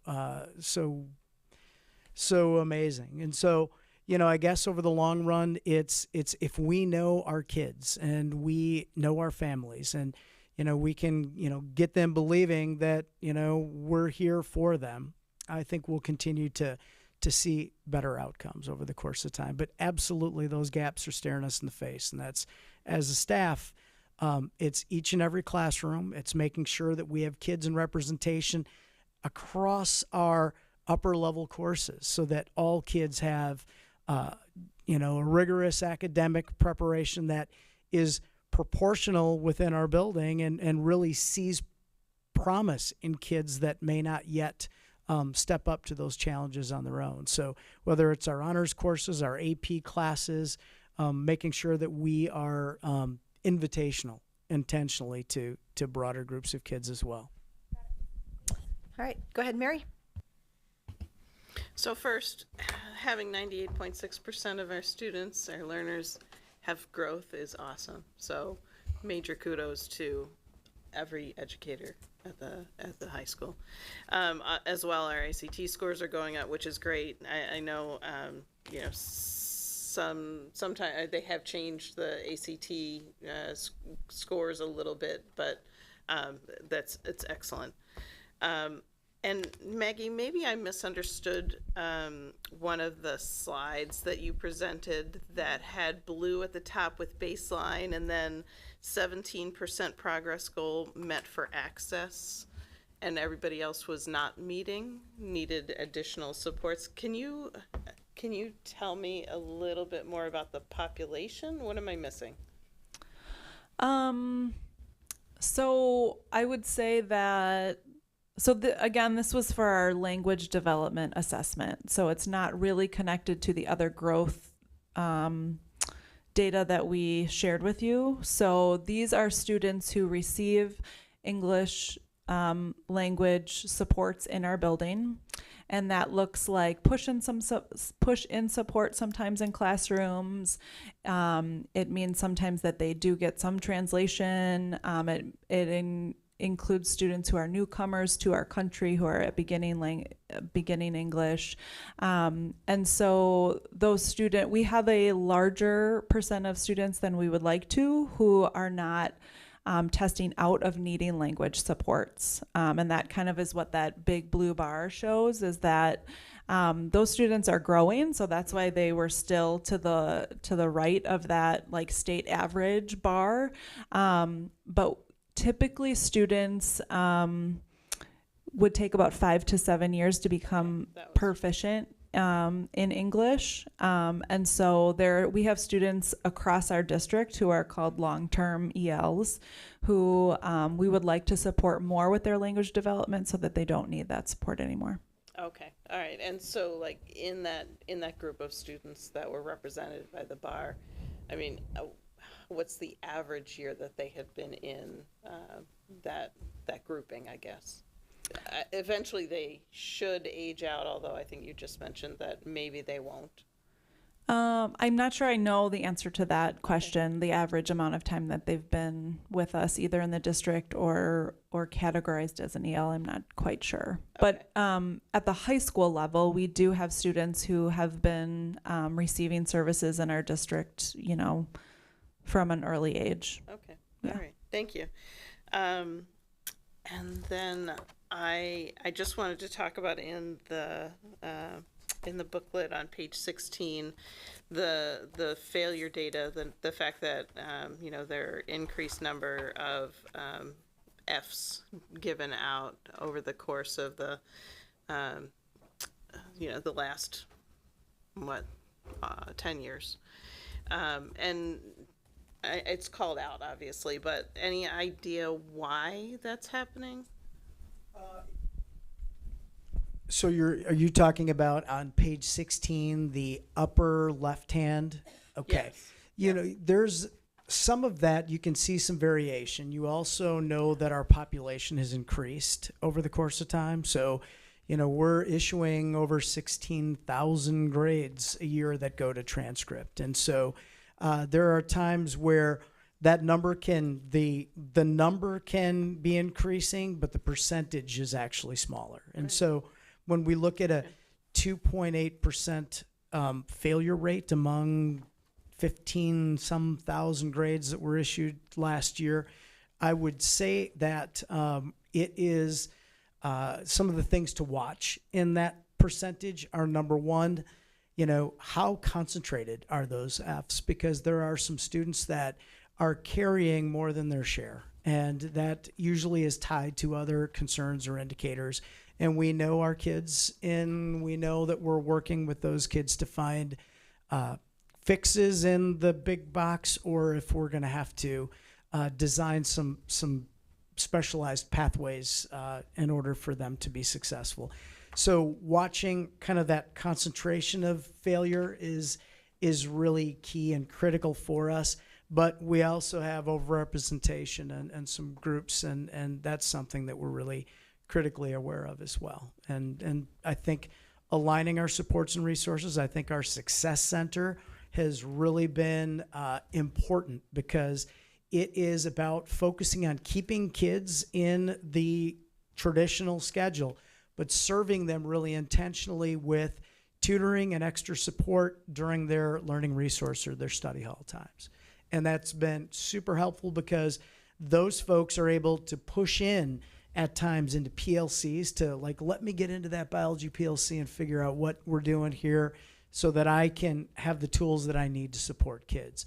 And so that staff has been really instrumental. Awesome. Thank you. That's all I have. Go ahead, Anna. I'll just echo what other board members are saying, as far as thank you so much for providing all this wonderful information. It's really great to see all of the work that goes into supporting kids and helping them have the best outcomes possible after they leave us. So thank you for all of that. I did have a question about one of the survey questions. I think you talked about, I feel like I belong at school, being at 79%, and I think that's a good number. And I guess the comment was that you showed that it was increasing, so it's getting better over time. I guess I'm wondering what you think has created that increase, or what we're doing in our schools that is helping that sense of belonging feel better within the high school. Is there something that you can point to? I know we are doing a lot with hate speech, or we're doing a lot with talking about inclusion, and so I'm just curious to get your perspective on what you think maybe is creating the biggest impact towards that increase, and what things we can do even more to make that 79% get even larger. I'd say that, and I'll look up and down the road to see if anybody wants a little bit of the mic, but I'd say that finding your niche is so critical. And I one of the things that if I walked away from here and we didn't talk about our arts program, our music program, our drama program, it would have been a fail. You know, being involved in a team, in a club, in an activity, being in something that not only involved, but it feeds your soul and helps develop your identity, and it puts you in connection with positive adults and positive peers working towards common goals, I think makes you feel like you're a Panther, right? You're a part of something here. And that's probably as simple. I know that Mr. Ashmore I think you're going to talk about the adult connection with an adult probably. Absolutely. I think one of the things that I like best about Jim Pleiner as a leader is that we've been really purposeful with our goals at the high school, and we've stayed very consistent. I think in the 7 years that I've been had the pleasure of working with Jim for, we don't change a lot. You know, like we want to do the things that we're focused on well. And our sense of belonging goal for the SEL survey and Panorama, we've stayed consistent and tried to grow that goal each year. So our staff knows that we're being extremely purposeful. We want our kids to feel like they connect. We want our staff to build relationships, and we want our kids to make sure that they know that there's an adult here that cares for them. And so I think we're seeing some also post-pandemic, you know, we're kind of coming out of that haze a little bit, and our scores are improving. And I just think we're being super, super purposeful of it, because we've worked on it now for for a while. So that's a theory that I have. The other area that I want to talk about, and it's been talked about obviously by others, is the room the growth that we have in our multilingual students. And I guess a couple of questions. Do we know how many languages are represented at OHS?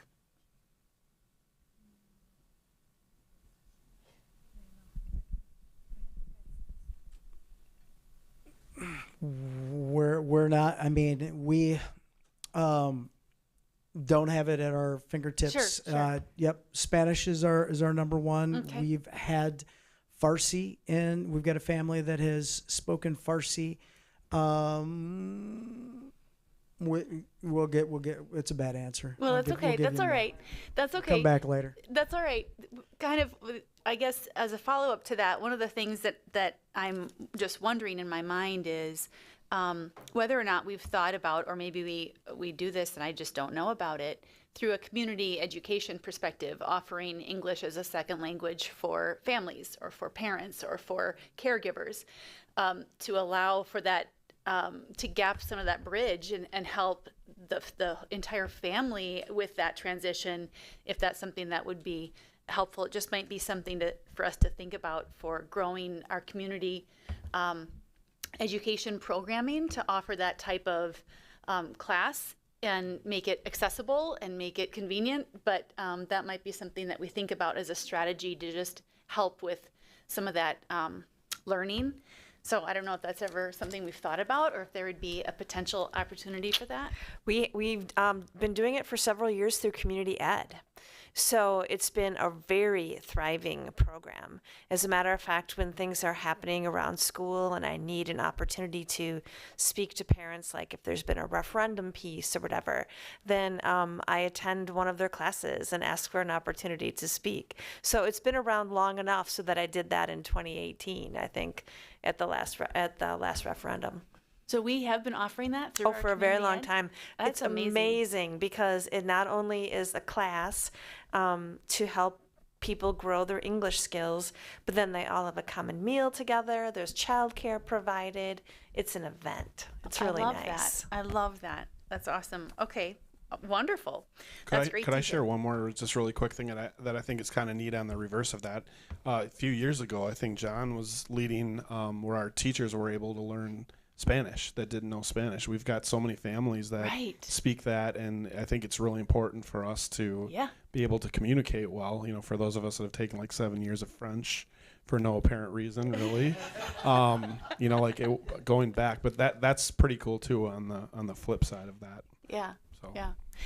And I guess my last thing, and it's just really more so a comment. I really loved hearing the ideas, Brad, that you were offering about how to leverage the connections time for some of our seniors as far as that academic career college readiness, working on having a resume when you graduate, or an example or draft of a cover letter and how to write one and the elements of it, those sorts of things, just those real world skills that can find a place in that time of day that I think is really, again, purposeful, intentional work on skills that are so important for kids as they leave this school. I think that's just awesome to hear some of that, and I'm excited about all of the other ideas that you guys have shared with us tonight. So thank you.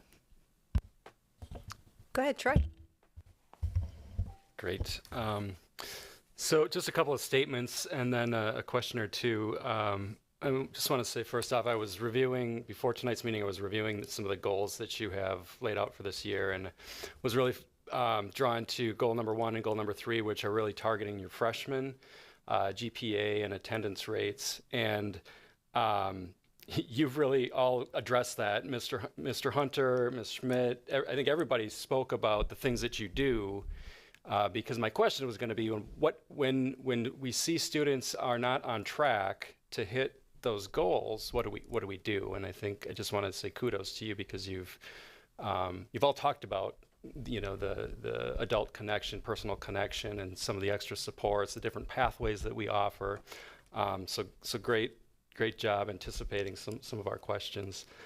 And then the second thing I just want to point out that really stood out to me was on the ACT data, and that 39% of all of our students who are meeting all 4 of those college readiness benchmarks. I mean, looking at the trend, the statewide trend is actually to see that number is decreasing.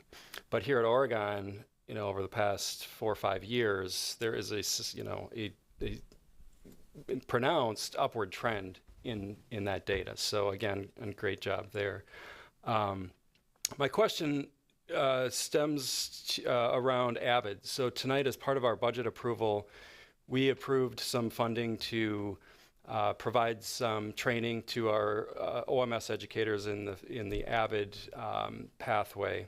So I guess my question for the high school team, having been having the AVID program for years, is could you talk a little bit about how AVID helps all of our students excel, kind of outside of those students who are taking that as an elective?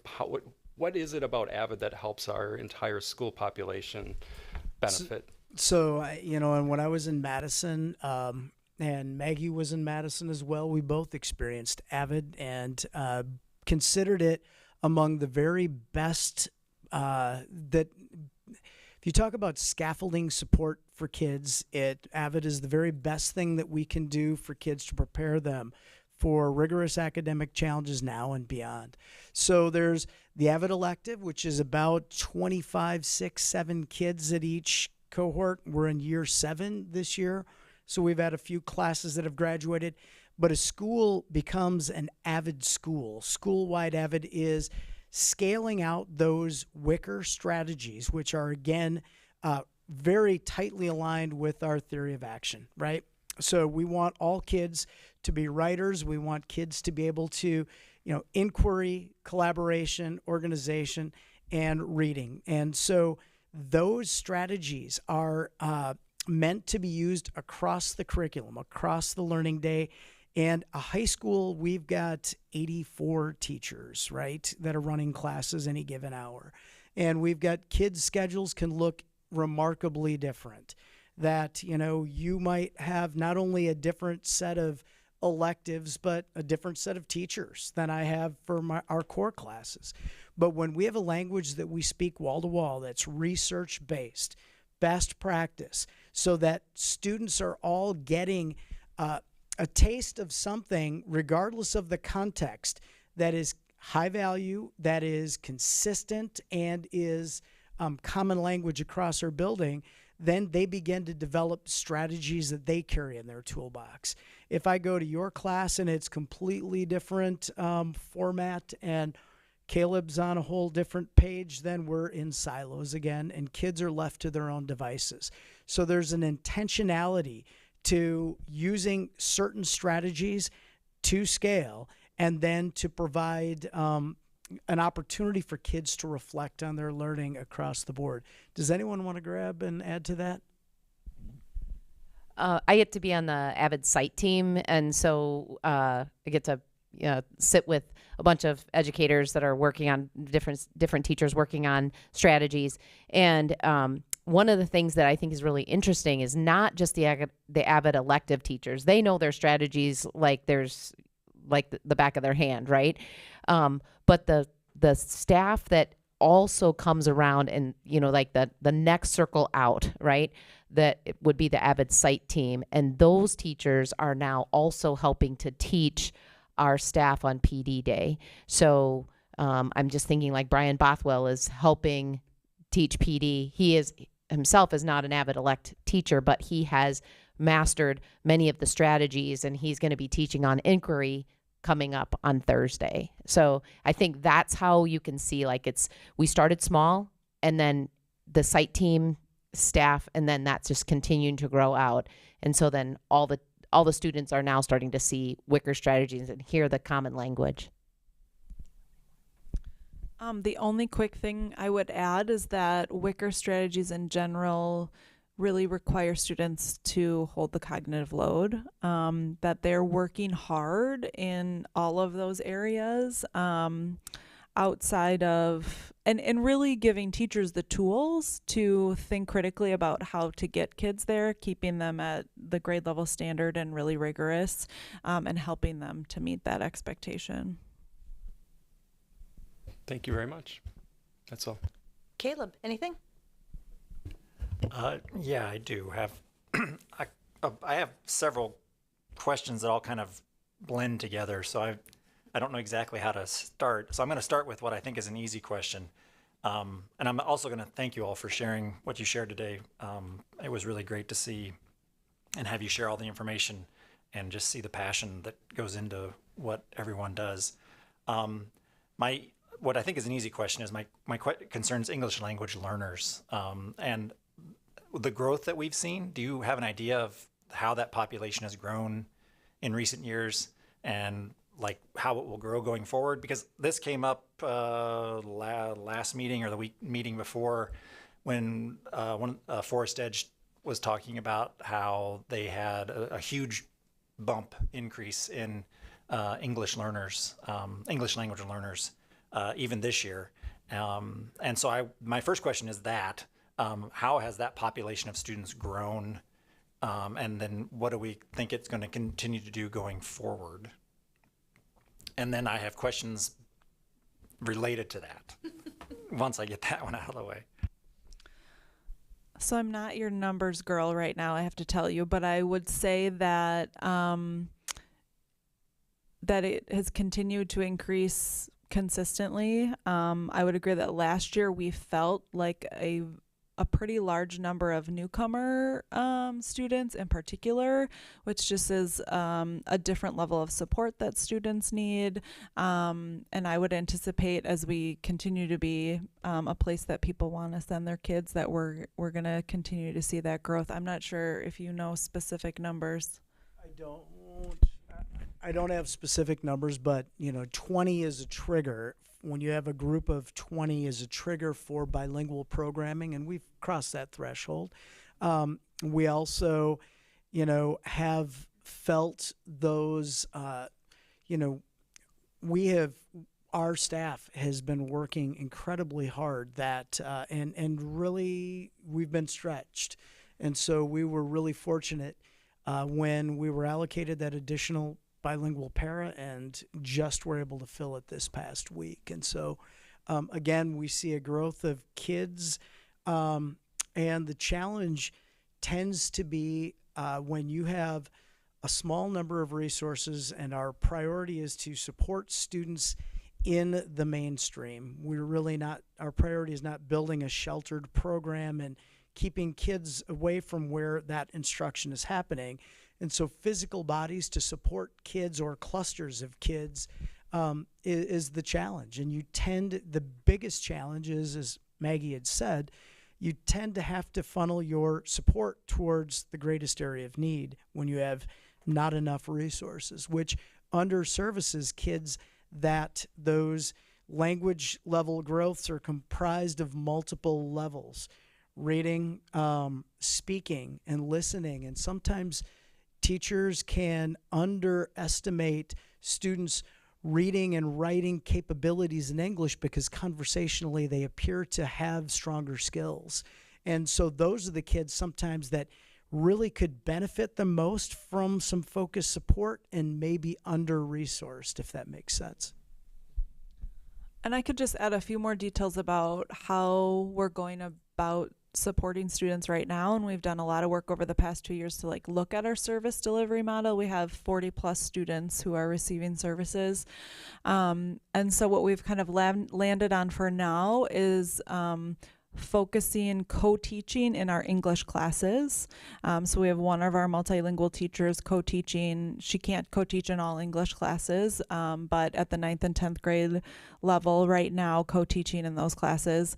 And then our other multilingual teacher is supporting across all the other disciplines as well, which is challenging, right? As a high school, not all kids take the same classes. So we do have to do some clustering, which is difficult because we don't want to create certain pathways for kids. We want them to have all the choices that everybody else gets to, but that's a little bit of the reality that we're trying to manage right now. Okay, thanks. One of my questions was what was actually exactly that. What are the strategies that are used to try to help those students?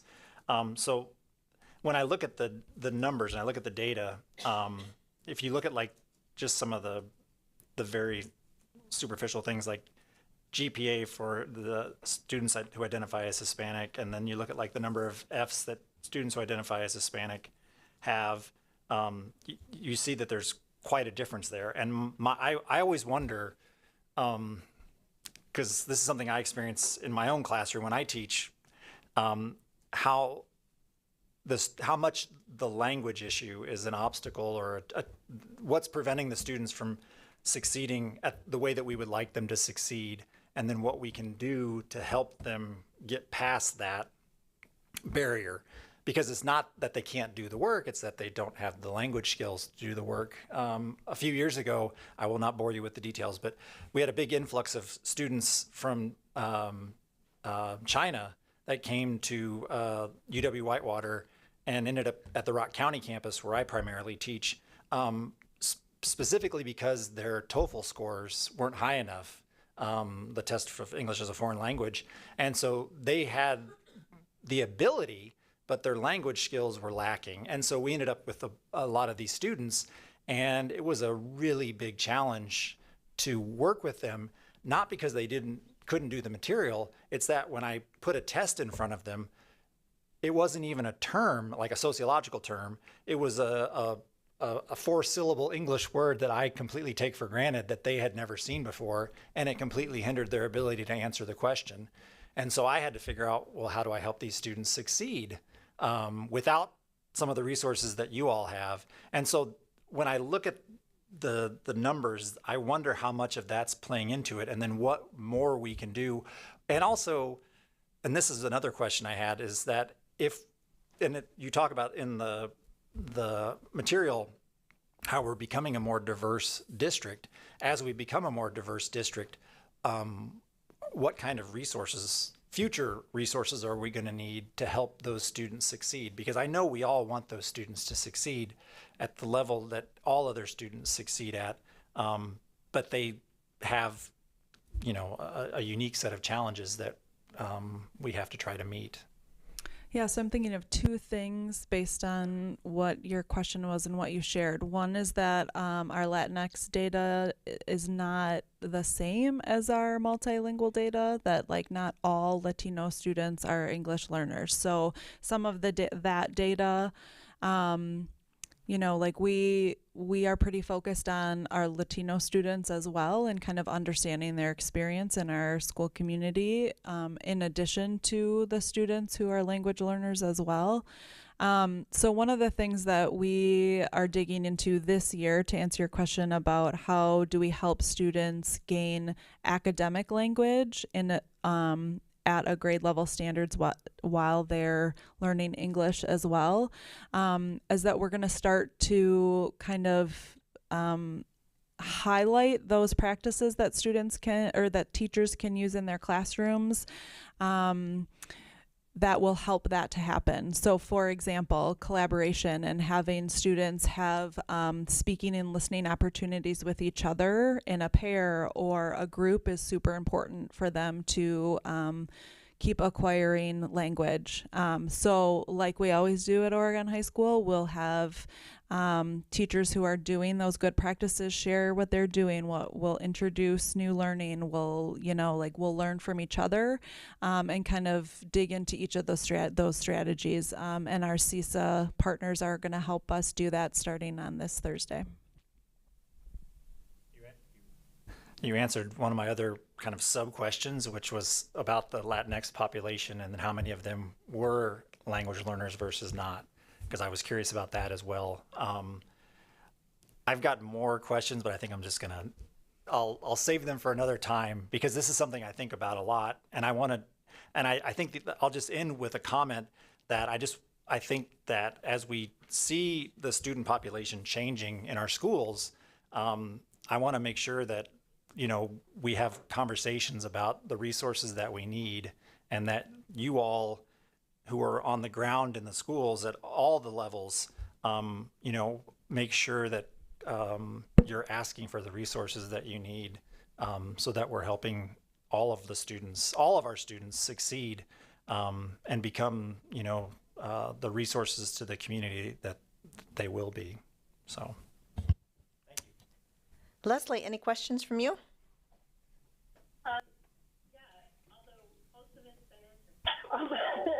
I would just like to say, first of all, to my fellow board members, it's amazing working with you because you guys always hit on like all the important details. So it's really cool.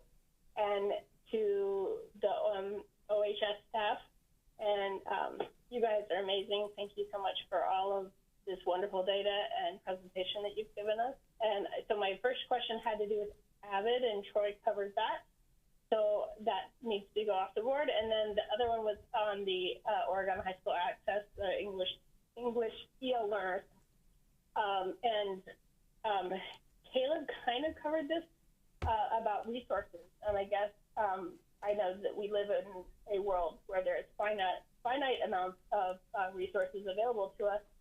But in your opinion, is there something that would top your list of wants for this group of people, so that we could do a better job of getting them to where they need to be? So, and can you repeat just the question a bit? She asked about some resources. Yeah, so but what Caleb was Yeah. talking about in terms of Yeah. the group of students that we're talking about, Yep. what's the top of your wish list in terms of resources? I think that's what it was, right, Leslie? We Yeah, definitely, thank you. I know that the phone isn't easy.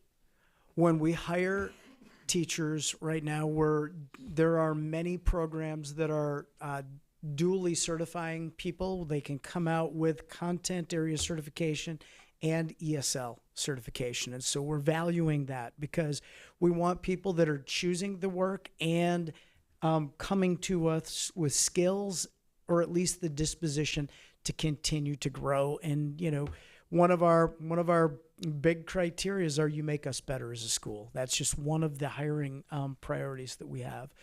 Secondly, one of my wish lists is really about creating a school in which kids see themselves and they feel valued and supported and reflected. And, not only, they see in the staff that we have, that we would become a reflection of the diversity that grows within our district. That's got to be a priority for us as well, so that people have pride, that they're valued. The strength, being a bilingual American is something that is so important as we move forward, and to not have language skills and cultural competence is really a disadvantage. And so being able to grow a sense in our students and in our own community that that is a value, that is something to be valued, will also, I think, help keep people in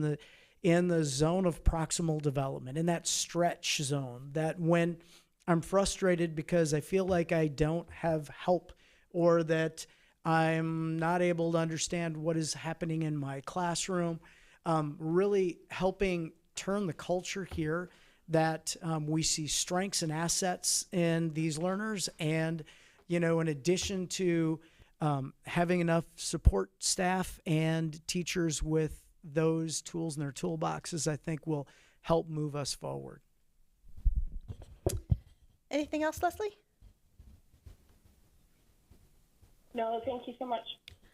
All right. I just have a couple statements and then a question. One is just as a parent for a second. Now that I'm done with the Oregon School District, one of the things that you mentioned that was, as a parent,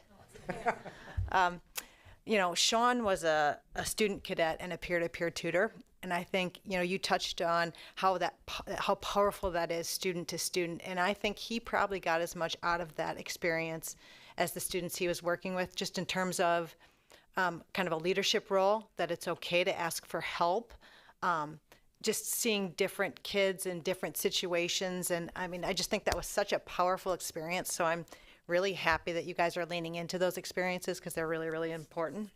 Second is, Jim, your leadership is phenomenal. You've been at the high school as long as I've been on the board, and you've been consistent over the years with high expectation, high support, PLCs as drivers. your staff, and I don't want to quote the football coach of University of Minnesota, but everybody is rowing in the right direction. And that's a really powerful thing for one of our flagship schools. I cannot tell you how important having a successful high school is to a school district. And so I applaud you and all of your team. It's been a wonder to watch, and it's so fun. I can listen to the high school presentation for hours on end because I just think the things that you all are doing, and there are wonderful things happening in our school district, but just having recent experience with the high school, I think it's a really powerful thing. Related to that is my question. As we've talked about data, and we've now had every school presentation, we know that we are achieving, our students are growing and achieving and proficient in K through 4. We know that we have a big dip 5 through 8. And so then our students succeed again when they get to high school. In terms of 9 through 12, our numbers are really good again. You and I have talked about freshmen and how important that year is for a long time. I want to know, because the board is really thinking about, do we allocate money to our students and our teachers and our schools 5 through 8 to really get those numbers where they should be in our school district? And you all are seeing freshmen come in. And when you get done with freshman year, our students are achieving again. So I want to hear from your team, what are you seeing in freshmen that you need to lean into to get them succeeding again? And maybe that's a key for this board and what we're seeing in terms of what we need to do more 5 through 8, because you're doing something really good with freshmen when they get to you because they're starting to achieve and they're really starting to sing again.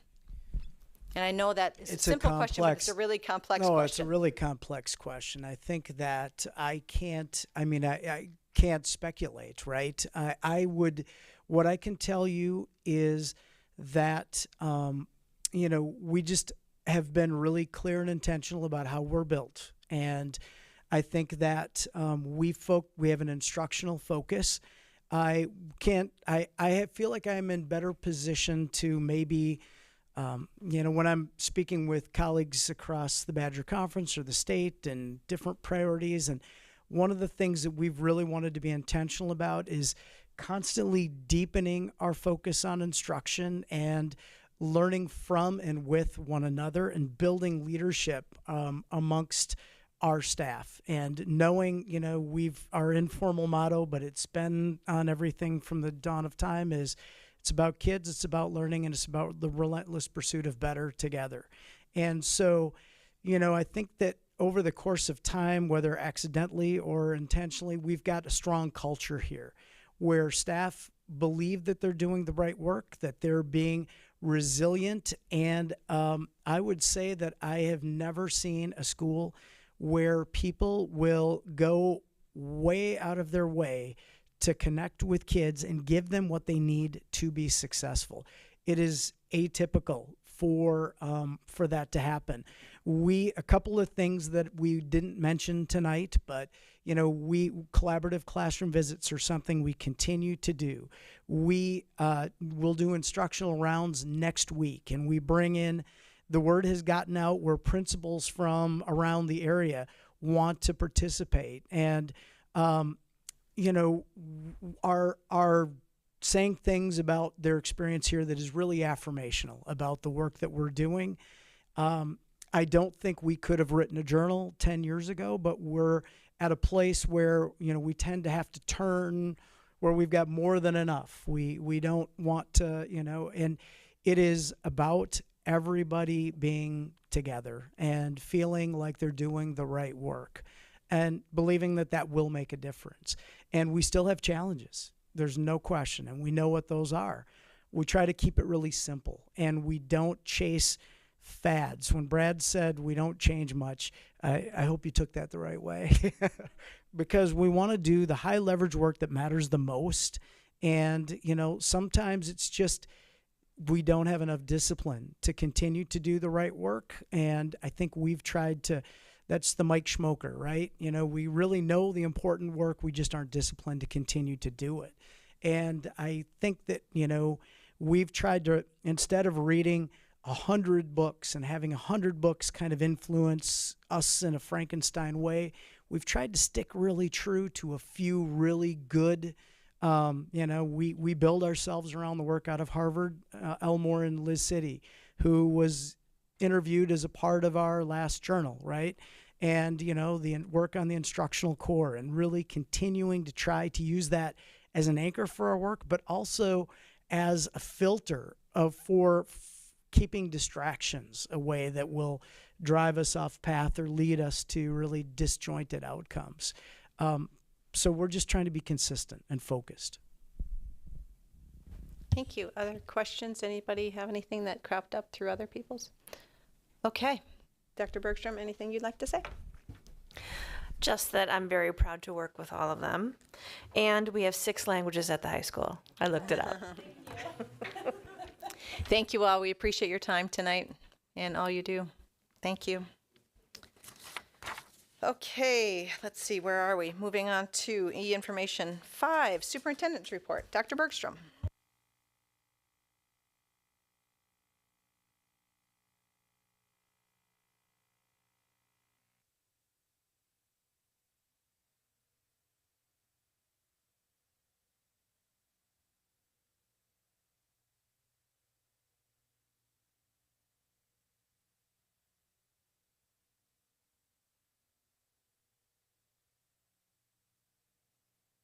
All right, I promise you that some of the pictures are so joyful that you will not mind another 5 minutes, I swear.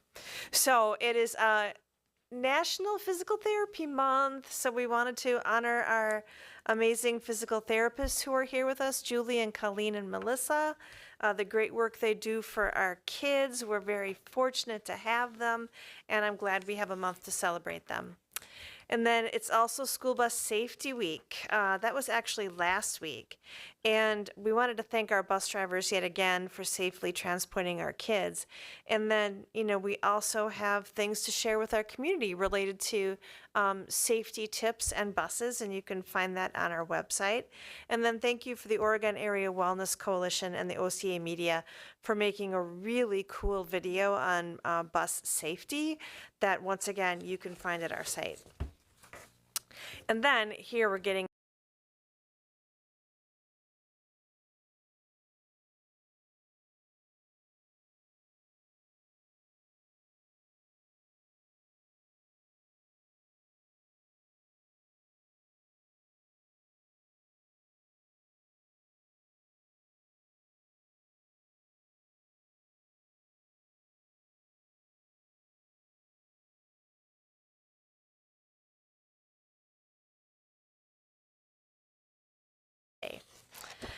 almost as much fun as they had making Matman. They had a blast at Heart of Brooklyn building Matman together. This is a part of our Handwriting Without Tears curriculum.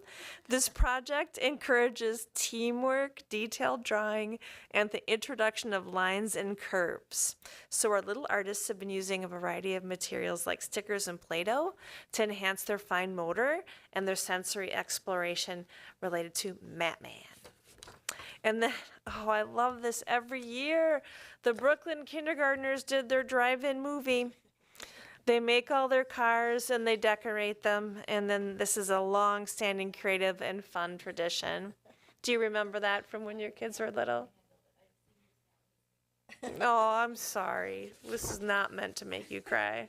The Netherwood Silhouette and Poetry Project. This is really cool. This is our creative 4th graders in Mrs. Zesch's class at Netherwood. They spent time highlighting their interests, skills, goals, and likes through this special project that blends writing, art, and self-awareness. So not only do they get to create it, but they get to read one another's. So it's a really fun way to build connections and celebrate creativity and individuality. That's an important thing too. And our multilingual learners at Forest Edge recently had the opportunity to meet with Meg Medina, the current National Ambassador of Young People's Literature. She's an award-winning and New York Times bestselling author who writes picture books as well as middle grade and young adult fiction. Her work, including Mango, Abuela, and Me, examines how cultures intersect through the eyes of young people, bringing audiences stories that speak to both what is unique about Latino culture and qualities that are universal. What an amazing experience for our kids. Oregon high school students recently had the opportunity to learn about the Oregon donation process from Mr. Doucette and former OHS educator Kyle Akshuta. This topic hits close to home as Mr. Akshuta donated one of his own kidneys so that Mr. Doucette could move up on the kidney waiting list. So thank you both for sharing information on this really important topic. And then we also had our 2020 grad. He was actually a speaker at our 2020 graduation, Sam Canny, and he's currently serving as the executive assistant to the Lieutenant Governor of Wisconsin, Sarah Rodriguez. So Lieutenant Governor Rodriguez was accompanied by Sam and stopped by the high school last week. And then during their visit, they had a discussion about education. We learned about the high school, took a tour of the school, and they were interviewed by the Panther Vision student reporter Lila. So it was really a fun visit. And now we're on to sports because we're winding down the fall sports season, and we want to acknowledge the great experiences our students had. We view athletics as an extension of the classroom, and there are very important learnings and lessons that come with working as a team. So we'll start with football. As you know, we had a very hardworking team this year, and they ended the season with big wins and a homecoming game and senior night. So we're very proud of their efforts. And our congratulations to our cross-country team. You worked so hard, and it's been a great season. We love watching you run. Just look at the looks on their faces, and you know they're giving it their all. And what an amazing thing to be doing as a young person. And then congrats to volleyball on their great season. They worked hard, and we loved watching them play too. And once again, the looks on the faces show you that they left it all on the court. And then congratulations to our state tennis champions, competitors. Congrats to our girls tennis team members who competed in the state tournament. So Kate Thorne competed in the singles bracket, and Bailey Kanat and Gianna Golish competed in the doubles bracket. So we're super proud of you guys. Way to go. And then Addie Sable and Delaney Halverson competed at the state golf tournament. This was Addie's 4th state golf tournament and Delaney's first. Congratulations on this achievement. And then Saturday night was pretty fun. Congrats to the boys soccer team members who won the regional championship Saturday night at Val Phillips Memorial, again by beating Val Phillips Memorial in a 1-0 game.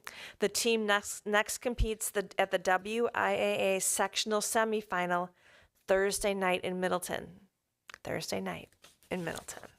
It'll be a fun game too. And then look at this. Our equestrian team won the state championship. So congrats to our equestrian team, which is really a club, brand new this year. Fantastic performance at state this past weekend. They were named the Wisconsin Interscholastic Horsemanship Association Division A Reserve State Champions. How cool is that? And then finally, we had some of our great kids talk about vaping, the important topic of vape disposal, and talk about a couple of leaders. So super, super happy to work with them. And that's that. All right, thank you. Moving on to F, closing, future agenda. Our next meeting is not until November 11th. And so then we will move on to checkout. Does anyone have anything for checkout? Mary? I just wanted to say thank you to Andy for the great handout. Can you turn on your mic? I just wanted to say thank you to Andy for the great handout associated with the budget purple. It was very, very helpful. So thank you. Heather? Troy? Leslie, anything? No, I'm good, thank you. Anna? Caleb? Okay, I will entertain a motion to adjourn. I'll do that. Is there a second? Katie, could you please call the roll? Ms. Garrison? Yes. Dr. Lakuta? Yes. Ms. Bijak? Yes. Dr. Bush? Yes. Mr. Pankratz? Yes. Ms. Wright? Yes. Ms. Flanagan? Yes, motion carries 7-0. We are adjourned at 8:49. Thank you, everyone.